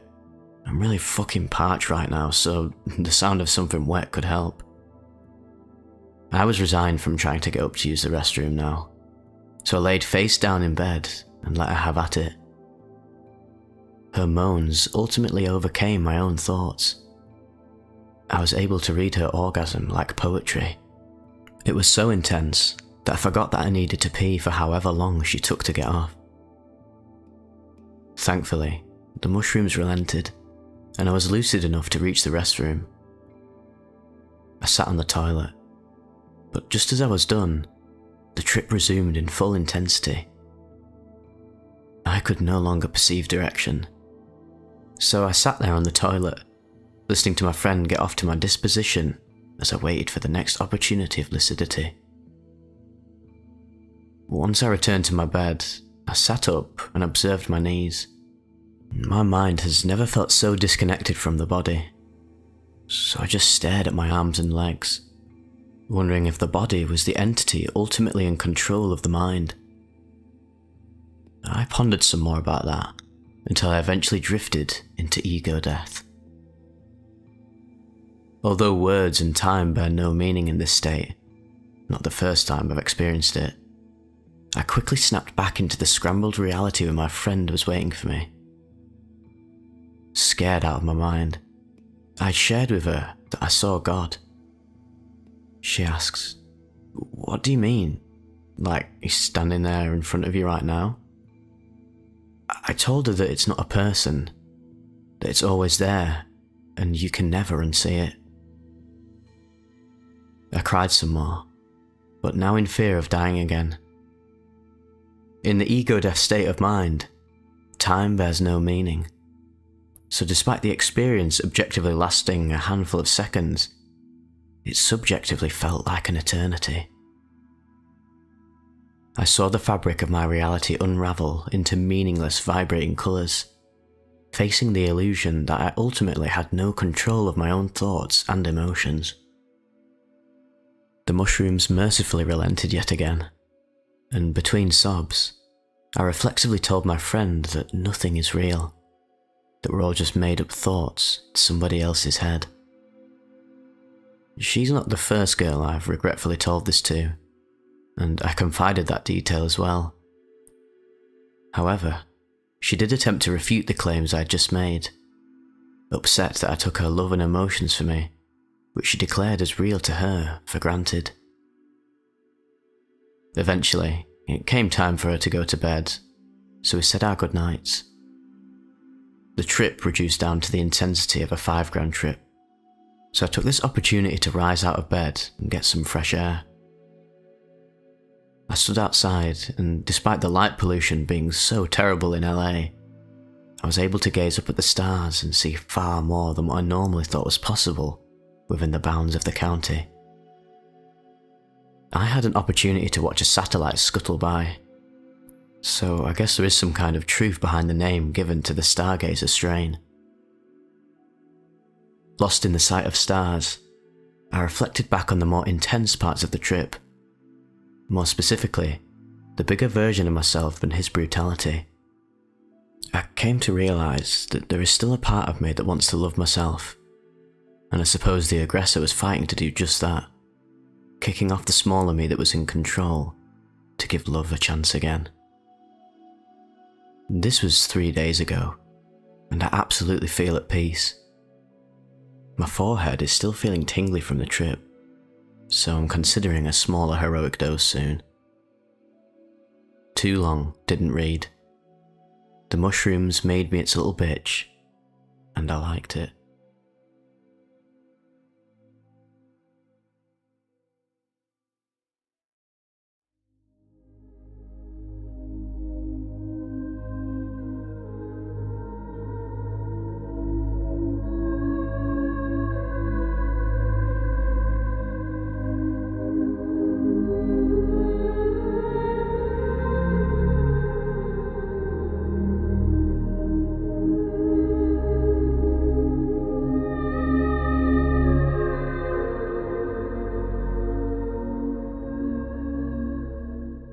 So just before the video starts, I wanted to give a quick shout out to what is quite possibly the most apt sponsorship I've ever come across for Vivek.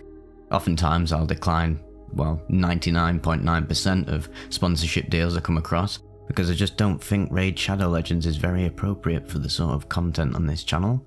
But I know a lot of you like to fall asleep to these report videos, and that's why I thought these COZYSNUG sleep earbuds from LYTMI really are a match made in heaven for this channel and its viewers. If you're anything like me, you might struggle falling to sleep on your back with conventional earbuds in. I'd always wondered whether there were any designs that facilitated side sleeping without waking up with a perforated eardrum. Not only do these earbuds work wonders for side sleepers, they boast high quality audio, are super lightweight and soft with various different sizes of ear wings to pick and choose from, on top of having 21 hours of charge when using the charging case. So, now you can all quickly and smoothly fall asleep listening to me recount the usual litany of mind-bending, reality-shattering experiences that we all know and love. If you're interested, please check out the link in the description, and don't forget to use the discount code VIVEK for 10% off your order. Anyway, we'll crack on with the video now, but be sure to let me know what you thought of the earbuds if you do end up snatching yourself a pair, and thank you to LYTMI for reaching out, I really appreciate it.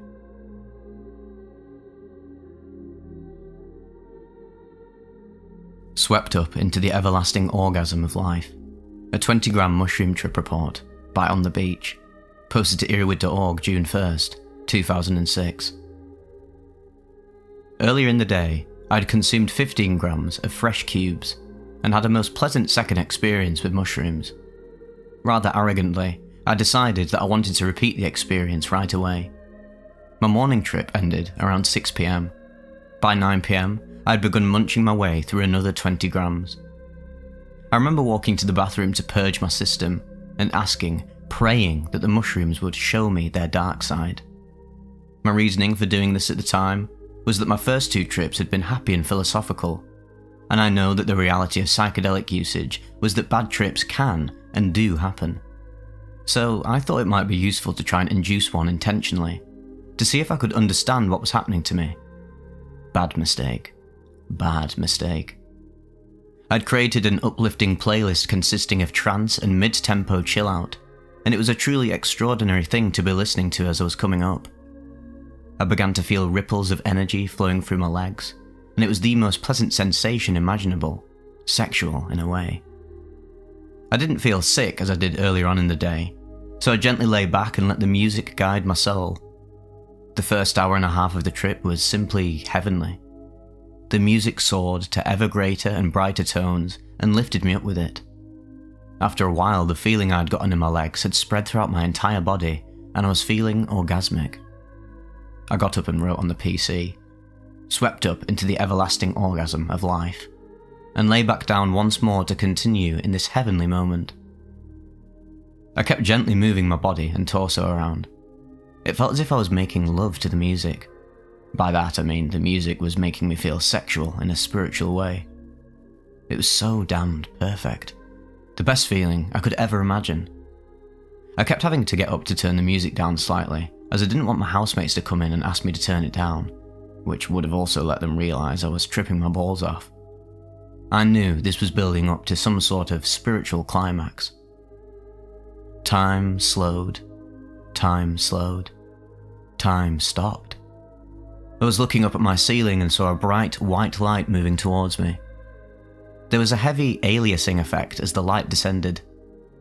I interpreted this as being God itself, and immediately thought, what if I find God on only my 3rd trip? How could I ever integrate this experience into my normal concept of reality without going mad?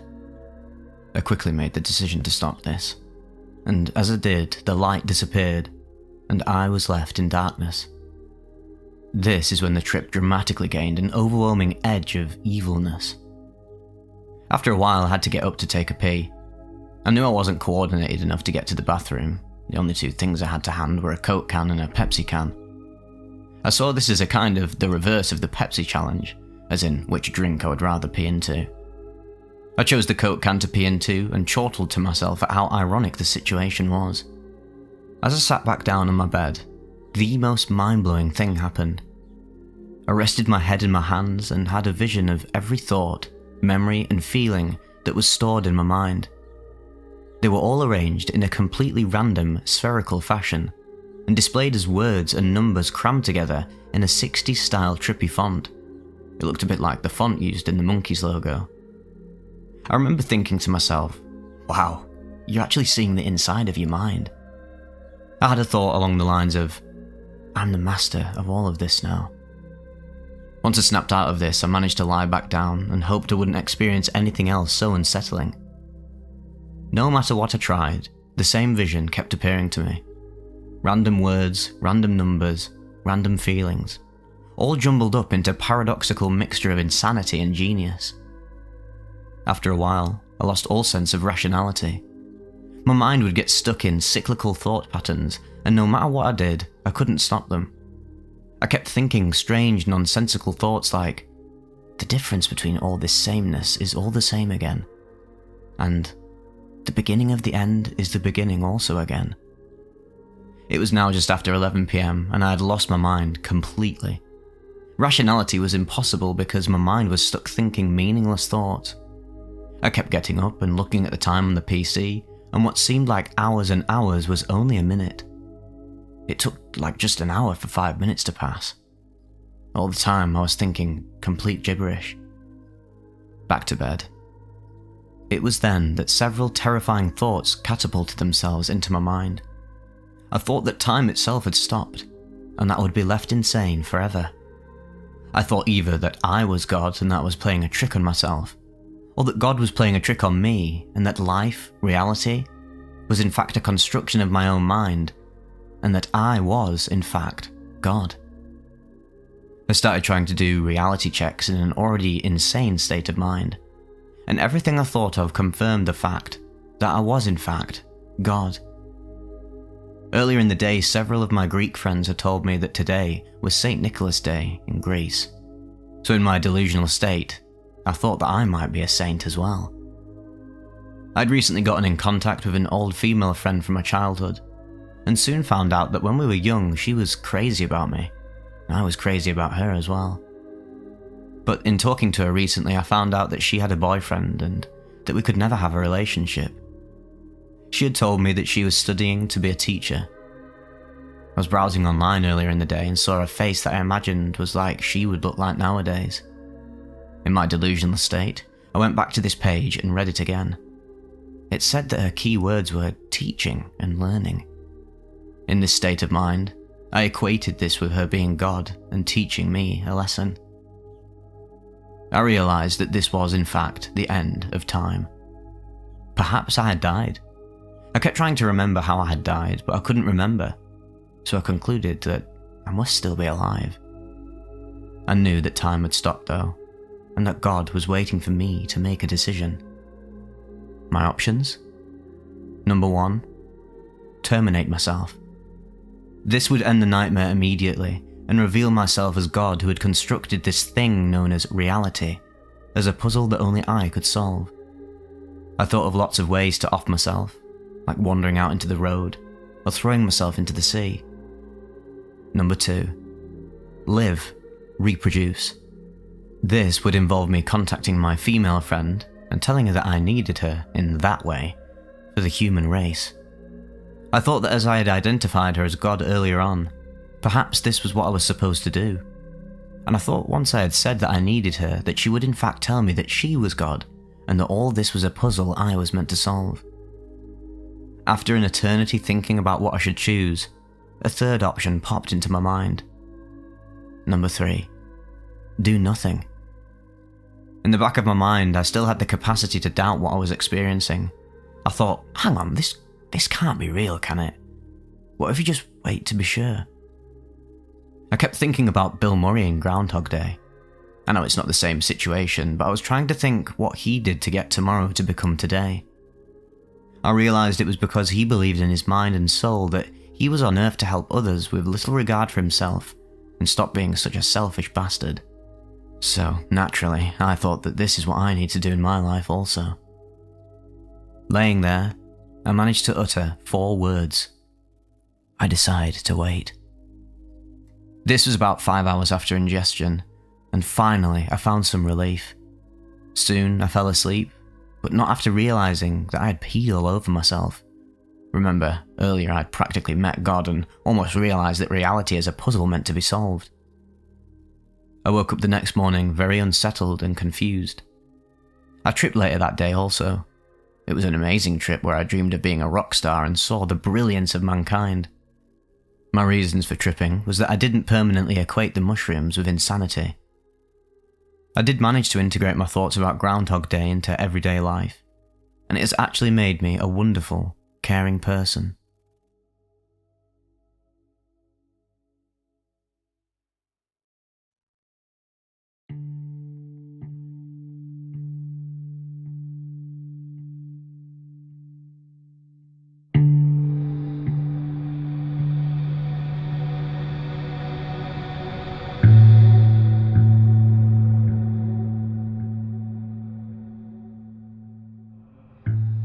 "160 grams of fresh cubensis tea.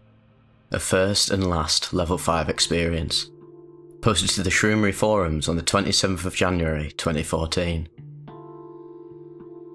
I thought the cubes I had were weak, to be honest. I ate 50 grams of them, small little fresh mushrooms. I just got this slight buzz. Later that week, I used 60 grams to make a tea, and I reached maybe a level 2 trip, which I might say was really fun and relaxing. So a week passed by, and a long weekend finally came around. I made some tea with 80 grams of mature, fresh cubes, as well as a tea bag and a shot of lemon juice for my wife and I. My wife drank her tea first and settled down with an LMN movie while I made my tea. I drank mine down fast and wasn't expecting much at all from it. But around 45 minutes later, I had this slight buzz, although that was to be expected. This being a long weekend off from work, I wanted to really enjoy myself, so I chopped up 80 more grams for another tea. I knew this was about 16 grams dried, but after all, they were weak shrooms, right? My wife told me to give it a little longer because she was feeling great. Of course, like a true man, I didn't listen, and I drank down the 80-gram tea I had just made. I had drank 2 cups of tea made from 160 grams of fresh mature shrooms. So, in theory, this would equal 16 grams of dried shrooms. What the hell was I thinking? My wife's movie was finished, so I grabbed the remote and started digging around through the channels, and suddenly, it hit me like a train. I felt this hot flash surge through my body, and I went from a buzz straight to a level 4 in a matter of seconds. I thought to myself, now this is more like it. I usually just sit and chill when on shrooms, but this time I couldn't stop talking, and I could not sit still. My wife was laughing so hard at me that she was actually losing her breath. I remember thinking that this is the most fun I've ever had in my entire life. I felt like I only weighed 20 pounds, and when I moved, I just floated around. Every colour was extremely vivid, and everything I looked at seemed to move and flex. This went on for probably a few hours. If it had stayed like this, it would have been the best experience I've ever had. If you have ever been on high doses of mushrooms before, you will know that the weirdest shit can put you on the unchanging path to a bad trip. This is why it's so important to plan every detail out ahead of time. But I still assumed that these were weak shrooms, right? My wife had been playing with Bruce, our pet gerbil, which was really not a good idea in our current state. She'd left the cage unlocked, and of course, Bruce set out on an adventure that would change his life forever. In the meantime, I was still floating around, saying, "Damn, I really need to shut up, I can't stop talking." This was until something in the kitchen caught my eye. It was Bruce munching down on a shroom cap that I'd dropped on the floor whilst making the tea. Me and my wife both freaked out, worried that little Bruce would die from eating the shroom. We caught him, put him back in his cage, and observed him for a while. After a few minutes, He was staggering around with his ears laid back and his eyes really wide. He would climb up in his wheel, then change his mind and go back to his chew toy. I knew he was tripping his little ass off and would be fine in the end. But my wife started crying, which put us both on the bad trip path. She decided to go to bed, but there was no way on earth I could even sit down, much less trying to go to sleep. This is where my level 5 trip started. Looking back now, I think talking to her kept me in check with reality, and could have been my body's only defense against a massive dose of shrooms I'd taken a couple hours earlier. I tried to watch TV, but it made absolutely no sense to me at all, and even if it would have, I couldn't hold my attention on it for longer than a few seconds. The TV remote was way too complicated to try and figure out, so I decided to go and check on Bruce again. I went down the hallway into the dark room where his cage is. The darkness was so amazing to me. I could see millions of bright orbs of colours, and some of them would explode like fireworks into a million more orbs. Some were bright white circles with thousands of spikes sticking out of them, and they would shrink down to nothing and then reform again. Bruce, the gerbil, must have seen them too, because he was just sitting there staring into the darkness. I decided that I would just stay there and chill with Bruce and just watch this light show take place. I could only make out the carpet through the dark. It was flowing like water and seemed to almost ripple when I touched it. While doing this, I noticed my hand and I didn't recognize it at all. It was like I'd never even seen it before, and it startled me that I had this attached to the being I knew I was at the time. At this point in the trip, I completely lost the ability to move. I sat and thought hard about who or what I really was. I knew I was in a strange place I'd never been before, but I was sitting in my home of 10 years. After a while of trying to figure this out, a tiny thought of reality came through my mind, and I remembered that I had done shrooms earlier, and I was actually just high right now. This is where it got really confusing. I tried to think about what it meant to be high, but I couldn't remember what it was like to be sober, because in all honesty, I couldn't even remember who or what I was.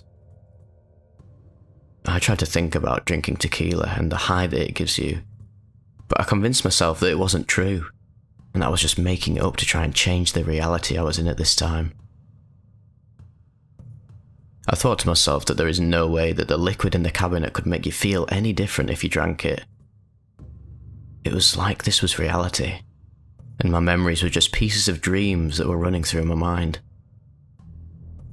I finally decided that this is just the way it is, and I need to enjoy it somehow, whatever the experience is. Bruce must have been wondering why the hell his tail kept following him around, because he suddenly jumped on the side of his cage and started scaring the living shit right out of me. To be honest, it kind of snapped me back a little bit, because I was finally able to move again.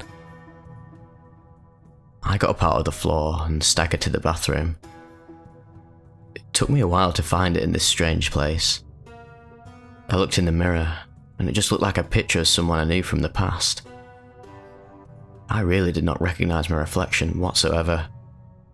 I closed my eyes, and I couldn't tell if they were open or closed in reality.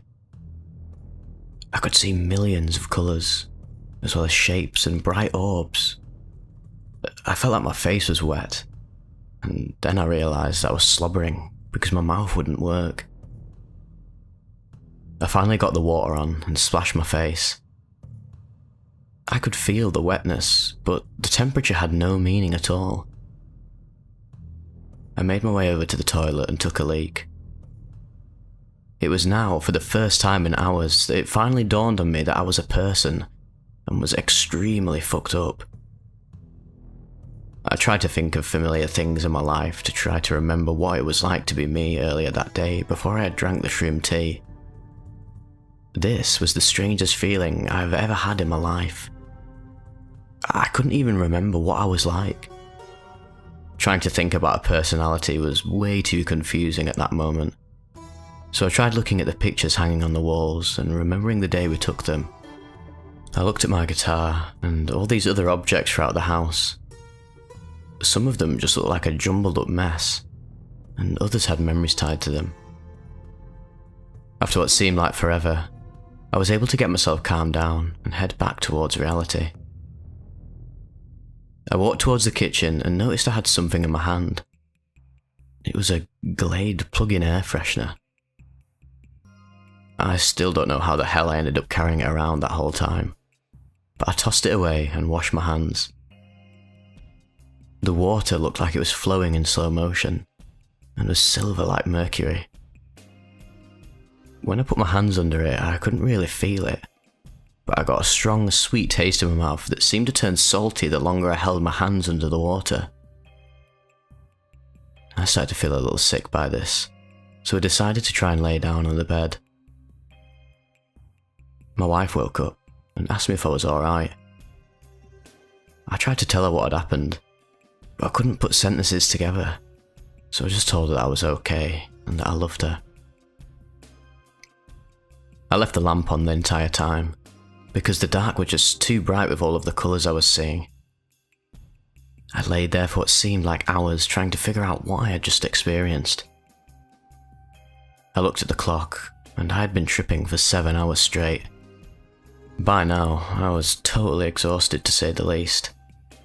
I could even still see some of the colours while I was trying to go to sleep, and I could actually see faint orbs the next day, even when I was sober. I have learned to respect mushrooms to the fullest extent now. Even if they seem weak at first, trust me, they are not.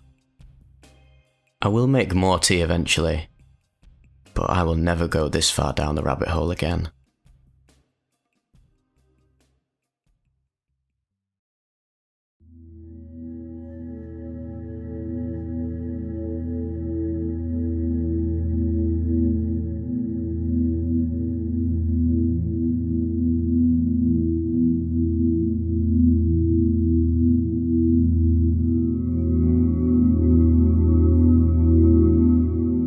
First ego death. A 16-gram mushroom trip report, posted by BriefJump9044 to the Shrooms subreddit 3 months ago. Hey guys, so I've been lurking on Reddit forever, but I've never actually posted anything. First of all, whenever I pop in this forum, it always puts a smile on my face how supportive and funny you all are. Hope this word vomit makes sense, or at least is entertaining. Last night, I brewed 16 grams into a tea and drank it. I've been curious about ego death, and I felt like I've pushed the mushrooms further for a while. I've taken large doses before, but never got to where I wanted to go. Last night, I finally did it. My closed eye visuals started off fun. There was a lot of repeating patterns in the style of 90s to early 2000s cartoons. I saw a lot of cartoon clowns, and as I got deeper into the experience, these patterns started to become more abstract, and things began breaking up.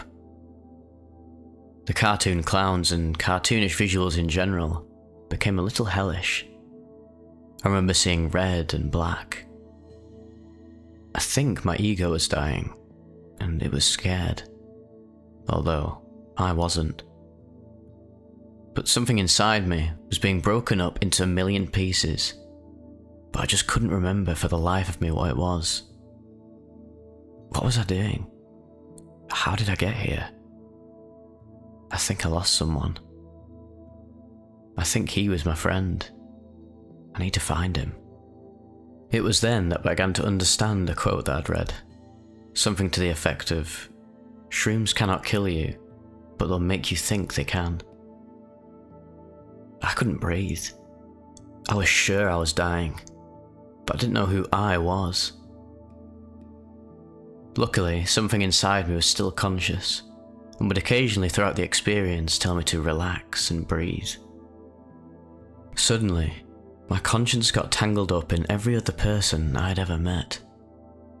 It was exactly like the scene from Everything Everywhere All at Once, where Evelyn becomes like Jobu, and she simultaneously comes into alignment with every one of her alternative lifetimes, and she's just screaming and can't sort any of them out.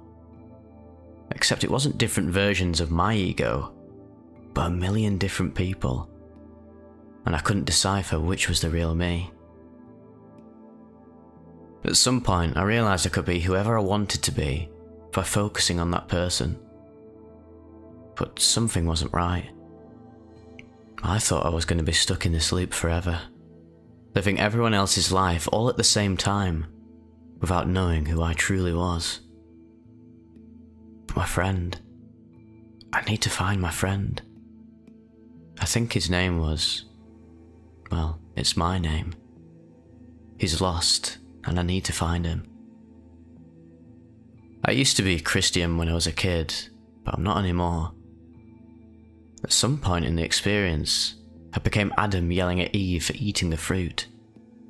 And then I became Eve. I didn't know. He said it was okay.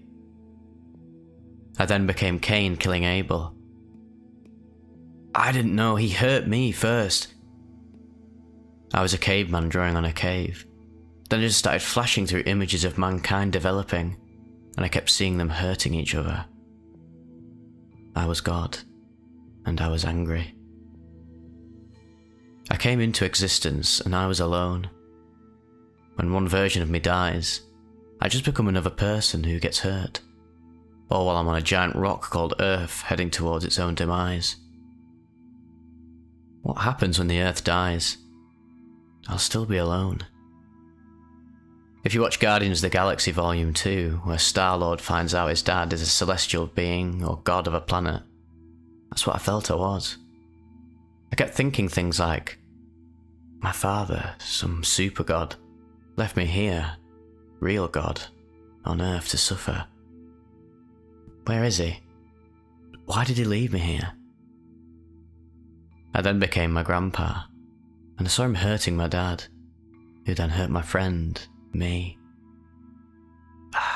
There I was. Over the past couple of years, I've been more and more aware of all the people in my life who had hurt me. I was convinced it was my fault, and there was something wrong with me. It didn't matter how many people, friends, family, therapists, that told me it wasn't my fault, because I simply could not believe them. After losing my ego and becoming everyone I ever loved, I saw that somebody hurt them first, and they'll just keep passing the pain from one person to the next, until there was just me. Will I just end up passing the pain, or can I stop it? Can I even stop the cycle? Once the panic started to subside, and I could feel the endless looping of other lifetimes coming to a slow stop, I suddenly became Eve again. I was looking at Adam. He was dumb and proud, and he hurt me. But he was beautiful, and I loved him. I was Adam looking at Eve. She's reckless and impulsive, but also beautiful, kind. I loved her. I was God again, realizing that just maybe I was also beautiful, and that maybe I can choose love. As I fully settled back into myself, it was about 5 to 6 in the morning. Most, if not all my visuals at this point had been closed eye, or just in my head like daydreams. I got to ride the final waves of my trip, looking out my bathroom window into my neighbourhood, watching the sunrise. The beautiful muted pinks and blues of the sky, with the greens of the grass and the colours of the houses. It felt like a visual you'd see on a lo-fi playlist and mixtape. I pondered the power of love, and watched the sky buzz and the grass sway, until the shrooms finally wore off, and the world was still once again. Thank you for reading. Safe tripping, everyone.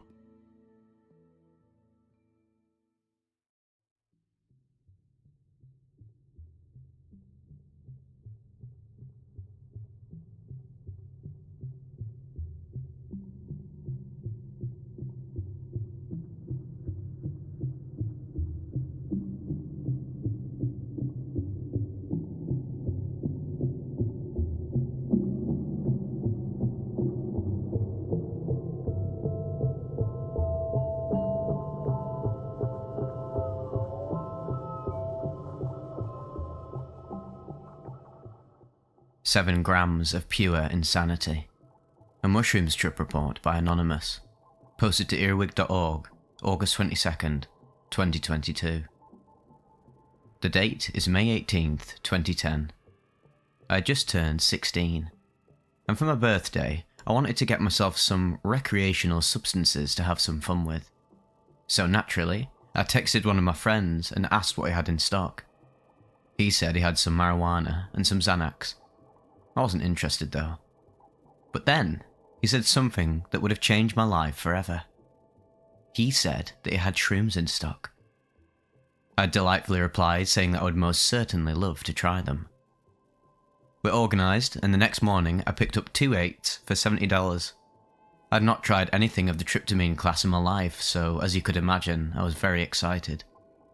I consider myself to be fairly experienced with substances with a wide range of things taken. I have experimented with deliriants such as diphenhydramine and scopolamine from the local Devil's Bloom that grows around here.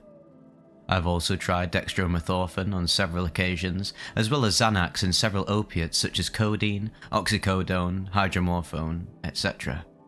I am also a near daily smoker of cannabis.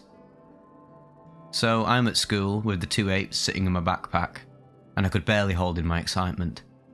It finally came time for me to go home, and promptly when I got home, I decided to do some pre-tripping research. Satisfied with what I had found, I decided to take them once and for all at once. All 7 grams at once. Yep, you heard it. 7 grams as my first time ever trying mushrooms, or any tryptamine class drug for that matter at all. I did not know this until my life-changing experience was over. I had ingested all 7 grams while I was in the bathroom, enjoying my after-school bathroom break. After this, I decided to go back to my room and play some games as the come-up was slowly building. The come-up had actually taken only 30 minutes for me to feel some effects. I had known this when I was playing. I was about to shoot at an enemy soldier on the opposite side. I had apparently glimpsed into his mind and saw the terror in his eyes as he saw the flash from my gun. He had felt a brief moment of agonizing pain before going limp, never to be living again. After this, I was in a state of remorse, pity almost for the soldier I had just killed. After this, I realized the severity of the effects to come. I had immediately gotten off of my console to sit down and observe said effects.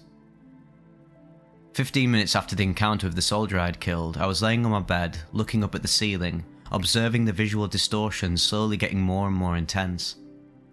At this point, I was extremely intrigued and excited for the trip to come. I went to go to the bathroom and looked in the mirror and saw that my eyes were fully dilated. Panicking, I decided to hop into the shower to gain my wits back. Unfortunately, I would not be functional for at least 6 hours after this point. Once I was inside of the shower and got the water temperature just right, I was extremely relaxed and pleasured. The body high from the psilocybin was orgasmic. It was pure bliss. Divine almost. I sat in the shower, enjoying myself for the next 45 minutes. The effects slowly got more and more intense until reaching the climax where every single one of the effects hit me at light speed.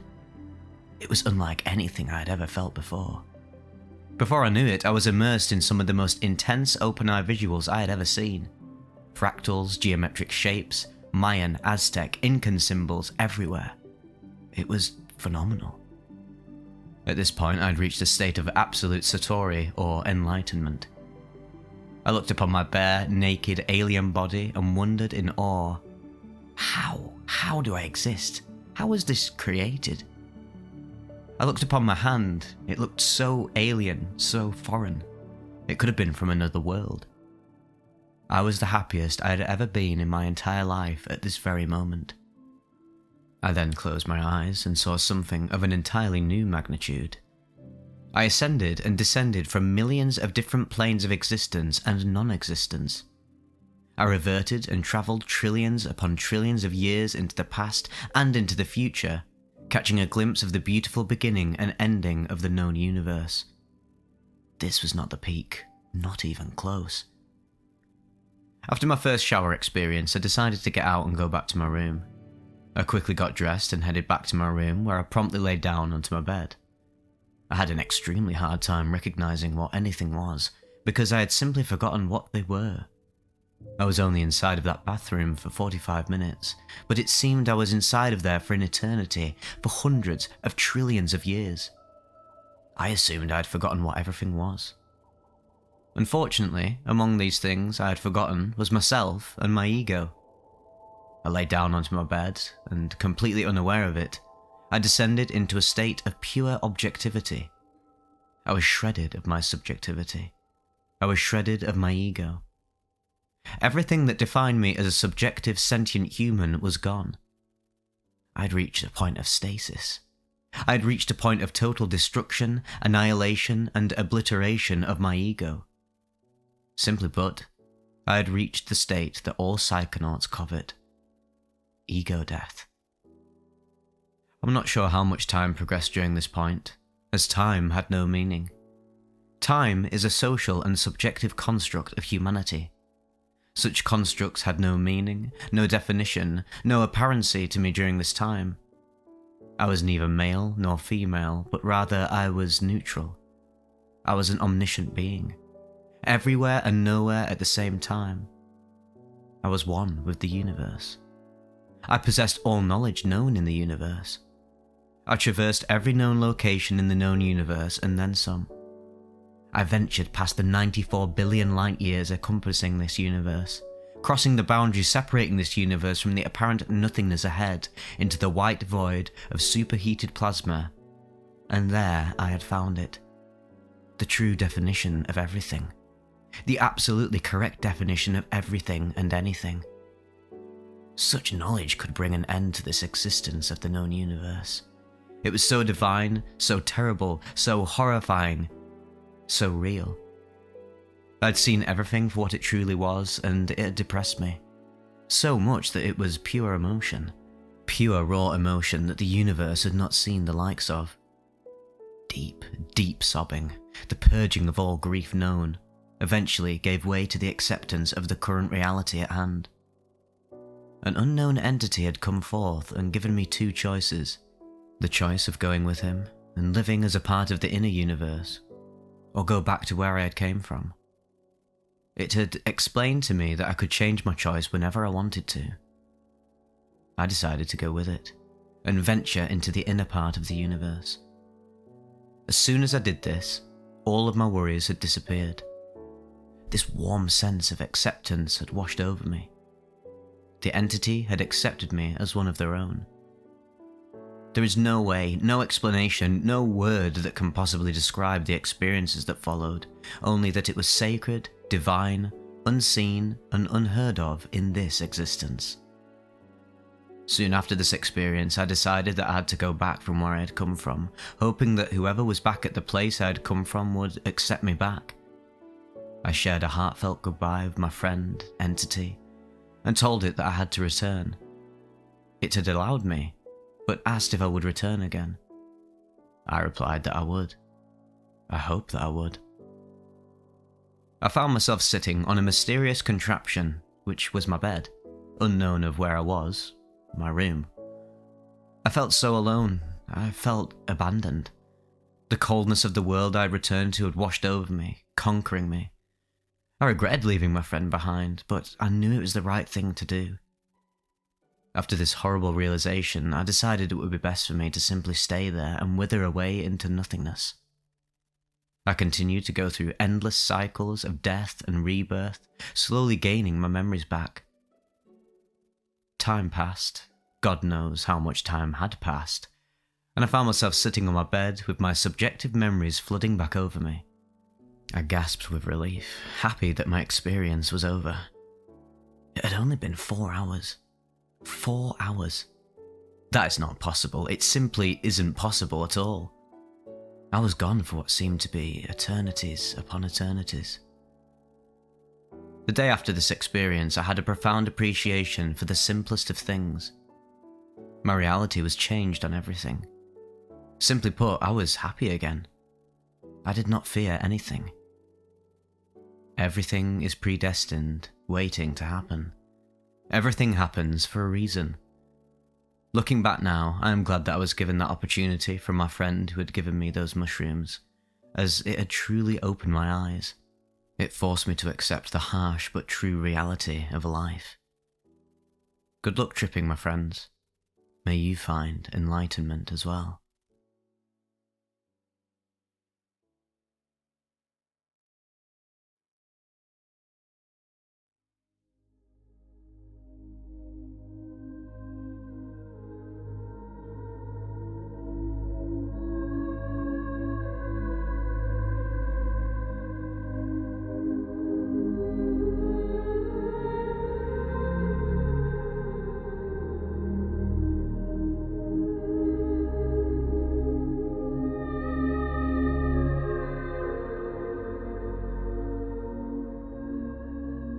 Dying 1,000 Deaths to Birth Will, a mushroom trip report by Permandres, posted to earwid.org July 25th, 2019. The 35 dried grams trip, 27th of March 2018. Age 41, body weight 91 kilograms, 200 pounds. Substance and quantity: 20 grams of dried mushrooms, McKenna, 15 grams of dried truffle mixture, Hollandia, Druid, Alien, 100 milliliters of ayahuasca, homebrew, 3 caps of mushroom extract supplement, 1 cap of mushroom extract supplement, 3 caps of tryptophan, 1 cap of melatonin, lemon juice, rice milk, cucumber, green juice. The idea for this combination and these amounts came from previous positive experiences on maximised amounts, for ayahuasca as much as the guts will take, about 2 big mugs worth, and for truffles and mushrooms, going up and up from 10 fresh grams to 10 dried grams. Admittedly, it was Kalindi Lai who put the idea of 20 dried grams and beyond into my mind, as consuming such absurd quantities had never actually crossed my mind as an option before then. I've done the combination of truffles and ayahuasca before, and it has produced quite remarkable experiences, with the 2 spirits overlapping, so to speak. The 15-gram trip, 19th of February 2019. Fresh McKenna mushrooms from a 100% mycelium grow kit, 30 grams, 3 grams if dried. Very recently dried McKenna mushrooms from 100% mycelium grow kit at 12 grams. Recently dried Druid, Hollandia and Alien truffles from grow kits, 2 grams. A total of more or less 17 dried grams. I also used rice milk, chocolate pieces and freshly squeezed lemon juice. I ingested these with some grapes, a satsuma and a small apple, both to make it bearable on the throat and the digestive system, and to really absorb the psilocybin through natural sugar ingestion, blood sugar intake. 2 trips, and a very similar experience. Allow me to talk about the trip of 5 months ago, which was the 15-gram trip, as this was almost exactly like the 35+ gram trip of about a year before, but more defined and more detailed. The 35+ gram experience was scarier and more soul-destroying, but the later 15-gram experience pulled everything into focus properly.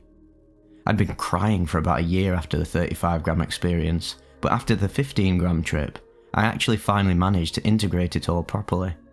Whereas on the 2018 experience, I basically fainted, completely dropped off after the peak of the beautiful part of the trip, on the 29 experience, I stayed with the trip throughout.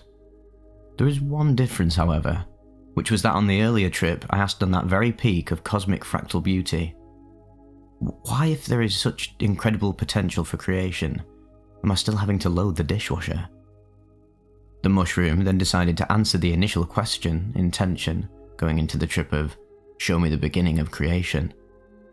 The colours disappeared, the room darkened, the mood dropped to below 0 degrees Kelvin. The beginning was about to be shown to me, and it was clearly a state in a realm opposite to the explosion of colour and light. The beginning of life is a seed lying in total darkness, underground, waiting for rain to fall and for the temperature of the soil to increase before it struggles its way upwards towards the surface, into the light, to grow and bloom and become a magnificent flower, plant, or tree. The feeling of the trickster showing his dark centre, his realisation of being stuck on the crossroads leading in the 4 directions of the cosmos, with all of its endless beauty, but coming from that central place of dead silence nevertheless. The awakening in darkness is followed by a scream of will to get out and reach the light. How else can it be? Awakening is always a becoming aware from a state of not being, which is incomprehensible to consciousness itself. In order to fight one's way out of the first impulse, the first emergence, which is always and never an absolute paradox, one has to push away and project oneself out of the silent, still well. Never again back there, to that place. But it is always there. The seen cannot be unseen. The experience cannot be unexperienced. So, the invention of time then, of resetting in cycles, forgetting by veiling the memory upon each reset. How long can a life cycle be before that awful memory resurfaces? We seem to have found the sweet spot in never truly remembering how it all started. Preparation, set and setting. 48 hours of eating only very few pieces of fruit and a glass of vegetable juice. 24 hours of nil by mouth. Cleansing shower to dispose of any potential negative energy, doubts and fears. Candlelit room, inviting the light for protection and guidance.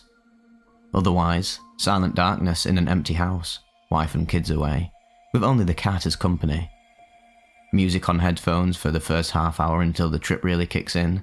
This is heavy even without psychedelics. It makes me connect with the cosmic mother on its own already. Craig Pruis and Ananda. Lalitha, Ashtotram.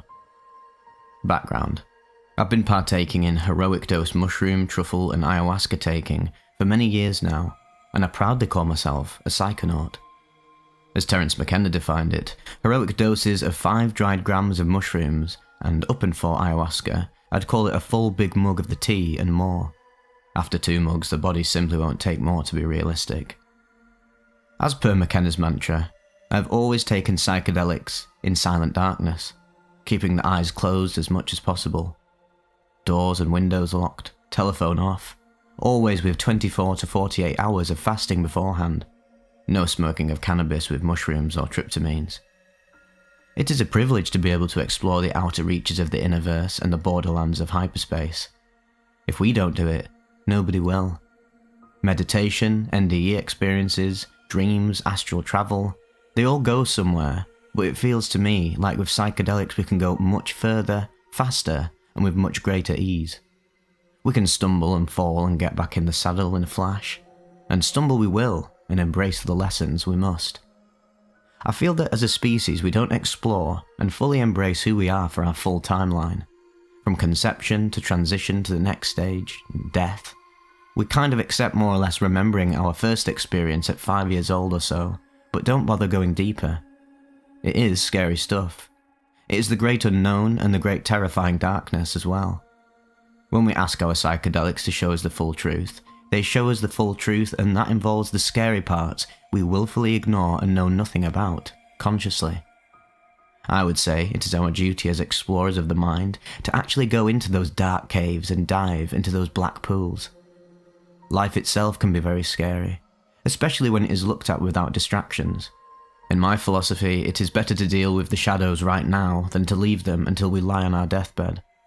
A life unexamined and all that. Still, this type of megadose trip makes it tempting to state that ignorance is bliss. Once I open Pandora's box, the void it contains cannot be unopened. So, it is then better to become friends with that space between the atoms. Fear, anxiety, depression. A vital aspect for me is the examination of what is causing trauma and depression, especially in today's world where so many young people can't see the point of living anymore. Something has gone terribly wrong for us as a modern species when we have everything, yet cannot see the point of it all. These trips, and the contemplation and research following them, have shed a very strong light on these issues and their origin for me, and I can now work with the concepts learned to navigate past common anxiety, fear, pain and suffering from mental knots and blockages. The work of Ian McGilchrist, Left Brain, Right Brain, Stanislav Grof, Transpersonal Psychology, and the musings of Gurdjieff, Full Body, Mind and Spirit Awareness, Ramana Maharshi, Self-Exploration, Terence McKenna, Hyperspace and Language, and Sadhguru, Tantric Freedom. They have all certainly provided me with great assistance and insight into roads out of mental deadlocks. To quote a tantric wisdom, One's level of happiness is directly related to one's embrace of mystery. We cannot live on our left brain alone. The right brain is of vital importance to balance out the reductive, analytical, cold logic with fantastical, mystical, creative narrative. The felt moment of immediate experience, as McKenna would call it. I can see incredible potential for psychedelic use from microdosing to megadosing, and the knowledge gained thereby to attack depression and redefine the human condition.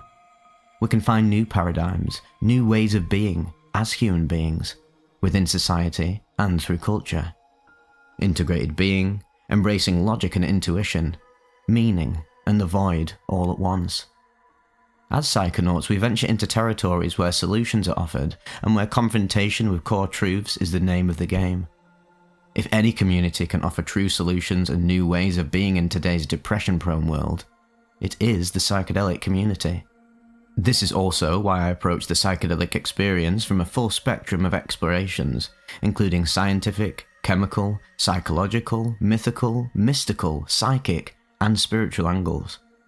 Yes, the molecules do their thing, but the psychology and the personal mythical narrative is how we experience these chemicals. We are spiritual beings looking for meaning in and through experiences, and the analytical science alone is not enough to fulfill our deep internal desire for mythical underpinning to our physical experiences. What's more, within the psychedelic community, it is little reported but quietly accepted that the tryptamines open up the third eye and awaken and enhance our psychic abilities like no other communion. This makes for an exciting, but also a tricky and even dangerous marriage between the spiritual and the psychedelic worlds, where all of the above angles and realms cross over and intermingle. Personal opinions can be presented as truths, and objective visions can be experienced as fanciful imagination. It is a fairground of confusion, with gems of cosmic truth and garbage of hellish excrement. The game is started. The dice are rolled, and the trickster appears to be the biggest winner of all, as player and game maker all at once. Gareth Stack's Psychology in Mind Episode 5 has more on the views and potential touched upon here. The difference between mushrooms and ayahuasca. In terms of ayahuasca, I have been brewing and refining my own recipes for years now, and I know the spirit of the vine very well. There is some strong crossover with truffles and mushrooms, but there is really quite a distinct difference too. Ayahuasca is very serious right from the start and does not pull its punches. It tells me what it is and where I am in the greater scheme of things. On top of this, it is very interested in communication and loves to show me the fractal multiverse as it understands it. The mushroom is seemingly more jolly and kind, but once I've gotten to know it, it can unexpectedly turn into a dark teacher. With all due respect, but to me, it feels like a true trickster entity on the higher doses. It is all fun and games until I ask it for the truth of the matter, and that is when the kaleidoscope of colours and forms is exchanged for pain, angst, and doom. Well, it could be that the mushroom goes straight for the sore spot and the pain or trauma buried within the subconscious. It exposes one's deepest pain and rubs one's noses in the issue. Throughout the years, I've deducted that the mushroom has spread across the universe, and it has been trying to get out. Its tactic is to reduce itself to the minimal amount of bits of information in an ultimate compression algorithm, and then to squeeze through the singularity at the end and beginning of time to pop out and recompile itself again, just like a higher dimensional birth. The mushroom doesn't seem to understand our facility of will and creativity, of love and grace, but that could just be me projecting. But it does appear to be a logical, dualistic left brain entity, whereas we have opted for a different evolutionary tactic, combining left brain and right brain, logic and creativity, calculation and magic, all in one. Through meaning, we open up portals, but meaning is an elusive concept. It is not a button one presses, it is a perfect combination of symbol and intuition, of the physical and the dreamt. The mushroom is intrigued by this, and hopes to use our understanding to escape together. A vital point to remember, and this is a point that one cannot take into account during a trip, and even not for a long time after an intense trip, is that different psychedelics have different concepts of reality and of core concepts of existence, of emergence, and of becoming. On the lower heroic doses, 5 gram dried equivalents, the likes of spores, vines, leaves, and cacti more or less agree and give very similar experiences of the multiverse. This is probably due to there still being a balance between self, ego, and psychedelic anima, the spirit and the molecules of the psychedelic. The moment the doses increase to an overwhelming amount over 10 dried grams, however, the plant spirit takes over and tips the balance in favour of its idea of reality and the workings of the game. Now, it cannot be understated just how incredibly old and knowledgeable plants like the ayahuasca vines and peyote cacti are in evolutionary terms, and the mushrooms, well, they have traversed the multiverse and have seen a lot, and have gained a certain cynical view of it all. But it keeps seeking as much as we do. It is ultimately as clueless as we are about the bigger picture. So together, we stumble through the multiverse, the blind leading the blind. That is my experience. A blind god drunk on power, yet traumatized by his inability to actually know what is going on. And when you look at the infinitely nested fractal structure of the cosmos, there are infinite amounts of gods just as there are infinite amounts of opinions on how it all works. And indeed, as a life form living off death, rotting matter, its view is that of death and decline, and its gods are those seen in alien movies and Aztec art. Death as a boundary, not life as an emerging principle, which instructs high-dose trips in a very morbid way. The actual trip. Mental state going in. I asked the mushroom this question. Take me to the heart of beauty, of creation, of novelty. I was of course aware of the larger dose experience I had had on the 27th of March 2018, almost a year before, and the extreme hell that had been. For the part of it that I was conscious, because, well, I did pass out for a while on it. When I came to, I asked, why, if I am God, I experienced being the one in the moment, do I still need to load the dishwasher? That question didn't go down well, and I was thrown into exactly the same hellish algorithmic H.R. Geiger Garden of Eden that I ended up on the later 15 gram experience. A very positive experience on 10 dried grams in between the two trips had given me the conviction the 15 grams trip would be a positive one again. Well, there is only one way to find out how things will go in undiscovered country, and that is to simply do it and go there. I now know that 10 dried grams is about the limit to an enjoyable trip to me, and not to combine amounts over 5 grams of ayahuasca. As I said, the 15 gram experience was very much like the 35 plus grams experience, with the higher dose experience being even longer and more intense, but much more foggy on the details. Toxic overload. Onset of the trip. What I would call the usual imagery coming on with closed eyes after half an hour, the fractal lattice, a sort of higher dimensional beehive with extra dimensional insectoid creatures in it.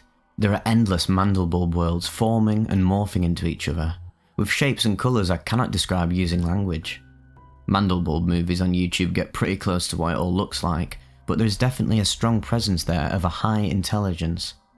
I remember a huge dragon coming into view, Poimanda is, but it all lost focus when I was awoken from this dreamscape. Suddenly, something happened, and I snapped out of it with a shock and had to open my eyes. Everything was seen through a swirling haze of energy, colour, and shape fuzziness. This is no surprise, but looking at my arms and the cat, who was sitting on my lap, probably the element that made me snap out of the fractal dream, an ancient memory surfaced. This was the thought that triggered my freakout that was about to happen. As I felt the panic setting in, I tried turning on the PlayStation to play a game and snap out of the thought loop that was starting to take shape. That did not help in the slightest, as the concept of simulation in simulation in simulation came up, and that simply emboldened the thought loop. So that was a bad choice of distraction. 1 hour in, descend to rock bottom. The thought was that I remember being an ancient being, a timeless being, living in an endless cycle without beginning or end. That can be a beautiful realization, but for some reason this time, it made me panic. What did endless actually mean? How did it start? I had no choice in the matter of these questions, and the black hole I was sucked into by asking them. I had absolutely no more control. I was being thrown down a cosmic rubbish chute into the dumpster of nasty realizations. I felt a strong connection of this whole realization happening to be connected to my early childhood, and even my embryonic state. Maybe because I had just lost complete control of all bodily function and only a glimmer of consciousness was still there, just like at the beginning of my life. But maybe also because I felt as a child that I really was not in control, was freaked out by the whole affair of living on this planet and the bizarreness of life in this human form. I more or less passed out and woke up to find myself sitting on the toilet, sweating heavily, and my nose running like crazy. My rhythmic blowing of my nose clinched the deal for the thought loop that now started and would last for the coming 3 hours. What I experienced was the first concept of coming into existence, presented as a dual thought with a quadrennial algorithmic mandala shape, like a visual representation of the code running the show. The code is actually awakening itself, a paradoxical thought that thinks itself. The looking for a beginning leads to an impossible conclusion. Logic tries to reason about itself and gets stuck in a loop. The thought goes something like this: I exist. There is no non-existence before. Therefore, I have always been and always will be. And only this. A being made of 4 bits, realizing it exists and going back to the start of the loop. The realization of existence is the reason for existence, and that is it. To be in that pattern with awareness is probably the scariest experience imaginable. That you thought you were a human being living a life, but it turns out that was simply an illusion, a cloak to hide under from the reality of this empty, terrifying, and extremely painful self-realization. Awareness of this first being leads to the first thought. I'm trapped and do not want this. I want to get out. I'm more than this. A voice arises which appears to be from another, a cold, heartless voice making it clear within these 4 bits of data going around and around that you, the awareness, are an algorithm. The imagery of the mandala of that first moment was very close in feeling to H.R. Geiger, and if I have to link it to a mythical image, it would be a machine garden of Eden. The presences there were soulless algorithmic subroutines which looked like Geiger gods of darkness and death. And I was one of those gods, or rather, I was that 4-bit mandala, that Geiger garden of Eden itself. Yet, I was conscious and aware, and knew that this couldn't be it. This wasn't me. It felt like the self-realization of a bacteria or of a protein sequence, not content with it just being a function and fighting for all of my worth to remove myself from that situation. Another variation of that thought I went through was that I was an algorithm hitting the beginning of its program, the hardware, the wires of the machine, the I/O port that isn't a port but the bitter end and the beginning. This experience is the axiom of logic, the point where logic grinds to a halt, as it cannot reason or logically deduce the why and how of the situation. When you experience eternity, logic has to make way for intuition and the acceptance of paradox. Acceptance, trust, embrace, dissolution of identity and of boundary. Eternal, infinite being is just is to enjoy it. Something reason cannot fathom. The concept of the dark jester, as observed in DMT trips, comes to the fore. The trickster shows the absurdity of life, the illusory nature of reality, and the importance of laughing about it all. The staving off of absolute madness by disassociating and yet engaging with it all by playing it like a game. Who knows? Perhaps this is the birth of consciousness, the birth of life, of the universe, or just of us as we are. The important realization about it all is that it is not our life right now. I am not a protein sequence screaming to become more so to identify with that. It's pointless. The experience was what it was, and I can now file it under past experiences. Phew. But it was a concept, not a present reality. At the time within the trip though, that realization is absent. A trip sitter might have been helpful, but I'm not sure at those quantities and that level of oblivion of the mind that any trip sitter would have been able to get through anyway. 3 hours in. Endless soul torture. This conclusion of being hurt by another cold cynicism, the great shadow, the voice of a heartless and soulless program, led to the thought of Tartarus, the eternal and ultimately cruel punishment of Prometheus and Sisyphus by Zeus, like rolling the boulder up the hill eternally without a chance of retribution, of forgiveness, of being saved or let go. The fate of the self-aware algorithm, the ghost in the machine, the anomaly in the system. This is ultimate torture. I tapped out. I begged for mercy. What had I done to deserve this other than to become aware of being? At that moment, the will of the mind led to regaining awareness of where I was in the room and of control of the body. Just enough to take action and break the thought loop. The sinister thought was still present, but I could drag myself across the floor and started thrashing around like a frustrated primate. I felt like a chimpanzee, trashing the place, and luckily I only just ripped a comic book to pieces and didn't manage to destroy my laptop, thank God. But the internal struggle continued, and so I started to strategize. Fuck you. There is love. There is grace, I said. It stared back at me in the most cold, cynical way and said, "No, you're an echo, an event horizon on a collapsing black hole." I, who? Renounced it, and I stated, "I'll forget then. Forget in the dream. And hey, wait a minute, you are the tool I created. A game I contrived. Logic, reasoning, tools of beauty to observe itself. Identity, self, origin, creation, will, choice, prime experience. It was all very confused and mixed up. Self-refraction. I came up with a proposal to get out of the hell of the eternal loop, to go into the fractal, so to speak, into a dream, an illusion of normal life. To embrace the simulation, to refract the self so that it can forget what it is and possibly never find out again. To be allowed to close my eyes, go to sleep, and wake up the next morning blissfully unaware of the torture awaiting in that zenith of truth, the pinnacle of logic. Osiris's body self-scattered over the land, the soul refracted into character archetypes, and at once also over time. Time is a clever invention to be able to forget constantly and to go through the cycle of samsara over and over again, with cycle durations just short enough to never figure out who or what you actually are, to never find the scattered pieces of your soul again and reconstruct the truth. This illusion of Maya, space and time, and the one as many, can achieve beauty, love, grace, forgiveness, peace, togetherness, companionship, and so on. It may be a make-believe world, but at least it is a warm one.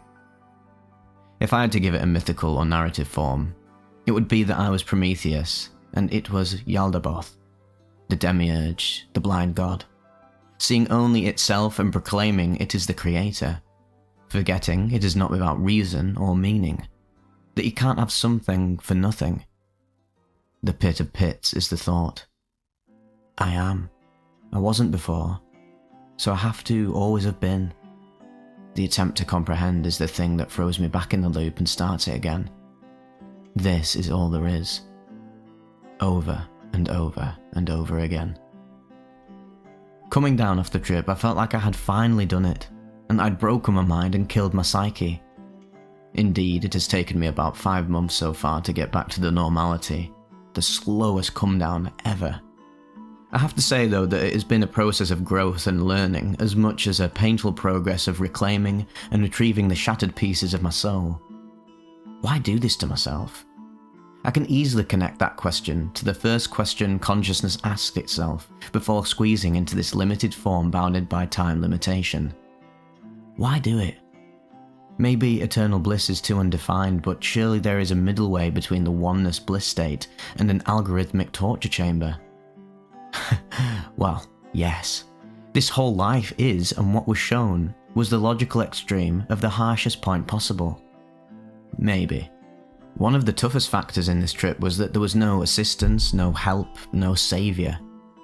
Previously I had encountered the likes of the Spider-Woman, the storyteller, the architect, Vishvakarman, Shivam Ganesh, the Mother, Devi, Maria, the Blue Goddess, Namagiri, the Green Woman, and so on. But not this time. I was really out on my own, having to fend for myself, drag myself out of the cold, hard mud, and pull myself out of the shit. But I did so, and here I still am, 6 hours in, coming up and out of it. After about 6 hours, I was starting to get back to normal, but with a horrible feeling of having truly broken my psyche. What did I expect when I asked to be shown the beginning and the truth, or the core? Who wants to see the actual first electron spinning around its own center of masslessness?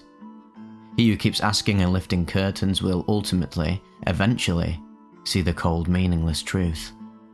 It is meaningless because the universe and life are steps towards realizing meaning. This is an ultimate message of hope and glory, that one thought leads to a singularity which spawned a universe seeking and finding that meaning through will, through novelty, beauty, and love. The intangible, ungraspable, intuited but never boxed in and measured reasons and results of the cosmic enterprise. I can say this now 6 months later, and it has absolutely taken me that long to come out of the trip fully. I now had hit the cold, hard floor of existential realization of why Terence McKenna stopped taking mushrooms. Call it his meat locker experience. He wouldn't talk about it to anybody, and moved his attention from psychedelics to alchemy and the I Ching. Magical thinking is the perfect antidote to these experiences, and they are definitely also the lesson to be learned. Logical deduction only brings one to one's absolute knees because we are integrated creatures living on problem solving and on daydreaming equally. Embracing the mystery is living in one's true, fulfilled potential. The mushroom needn't be right. My wife did remind me after the trip that I should not discount the possibility that the mushroom is putting those images and ideas into my head, and that it is not necessarily the gospel of the structure of the multiverse. And it's a fair assessment to say that, indeed, that the experiences will have been a combination of the biochemical effects of the mushroom on my brain, the biochemical neural activity in my brain and body response to the psilocybin, simple primal panic of being incapacitated in body, but the mind still being active, the spirit of the mushroom communicating its ideas about reality to me, other spirits coming in and communicating their ideas of reality to me, the experience of molecules, atoms, quanta, energy fields, nature as a whole, individual cells in the body, or even just bacteria in the gut speaking up, loss of cohesion of the self, identity, the virtual unity that I hold on to as an identifier of who and what I am, an unravelling of self through an unravelling of memories and character structure, my psyche, psychology, and especially my unresolved, unintegrated traumas and frustrations coming to the forefront. An objective truth about the structure of reality becoming apparent to me, glitching the simulation and hitting the brick wall of where software cannot fathom the hardware it is running on. My spirit travelling to a nasty place or spirit trap somewhere, and complete and utter random fantasy and nonsense playing out in my mind. Ultimately, it is not the most relevant or important thing to know what exactly happened or how, but what the experience itself was. Or perhaps it is equally important, but the message of this particular experience is exactly that. Stop analysing and thinking. Stop trying to put the mystery into a box, and stop reasoning yourself into the smallest possible particle, because when you do, you completely lose track of yourself, of what you are, what you can be, what you are capable of, and the simple joy of being. A joke loses its fun when it's explained. Qualia are not secondary, they are primary. Here's looking at you, John Locke, and his admiring Cartesians. The centre of existence, or simply a dark corner of the psyche. That centre of the wheel appeared to be less the beginning without beginning, and more of a dark corner of the psyche. Perhaps it is simply a dead-end road in an endless, boundless fractal flower of infinite potential. Why dive into the dark well, into the black hole, when there is a garden of colour to enjoy? Perhaps the reintegration of the shadow reawakens the logos as well, now asleep in the back of the car. Satan, sit behind me, right? It is important to retrieve the darkest dark, the oily black snake biting and hissing at us, our darkest fear and pain, to give it a place in our conscious mind. Otherwise, it is in control from the unseen darkness. Now it is at least visible in the rear-view mirror, fighting with a personal image of the divine in the back seat. What is needed is acceptance, compassion, loving the self, showing it heart, This dark impulse of seeing no point is one side of the coin. It can be flipped around and mean the absolute reverse. The beauty, the creation, the love, well, it's endless. There is ultimately only meaning and hope, grace and purpose. Rejoice, for you can keep building forever. School is out for summer, and summer is actually endless. You can go into limit, into darkness, but equally into limitlessness and light. Into the pool, out the pool, into the office, out of the office. What a privilege and joy to just be able to do it all and to never grow tired or bored of it. And when you do, you simply create a new dimension to explore. What a relief that there is no end goal, no end achievement. For what the hell would that even be? Done, dusted, now what? Exactly. The logical mind has found its axiom and has to face the ultimate question. What do I want? Logic has no wants. It only breaks down. It is easy to break down. Too easy. But hard to build. That is why it is creativity that builds, and logic that tries to tear down the castles of beauty, like the ebb and flow of an endless sea.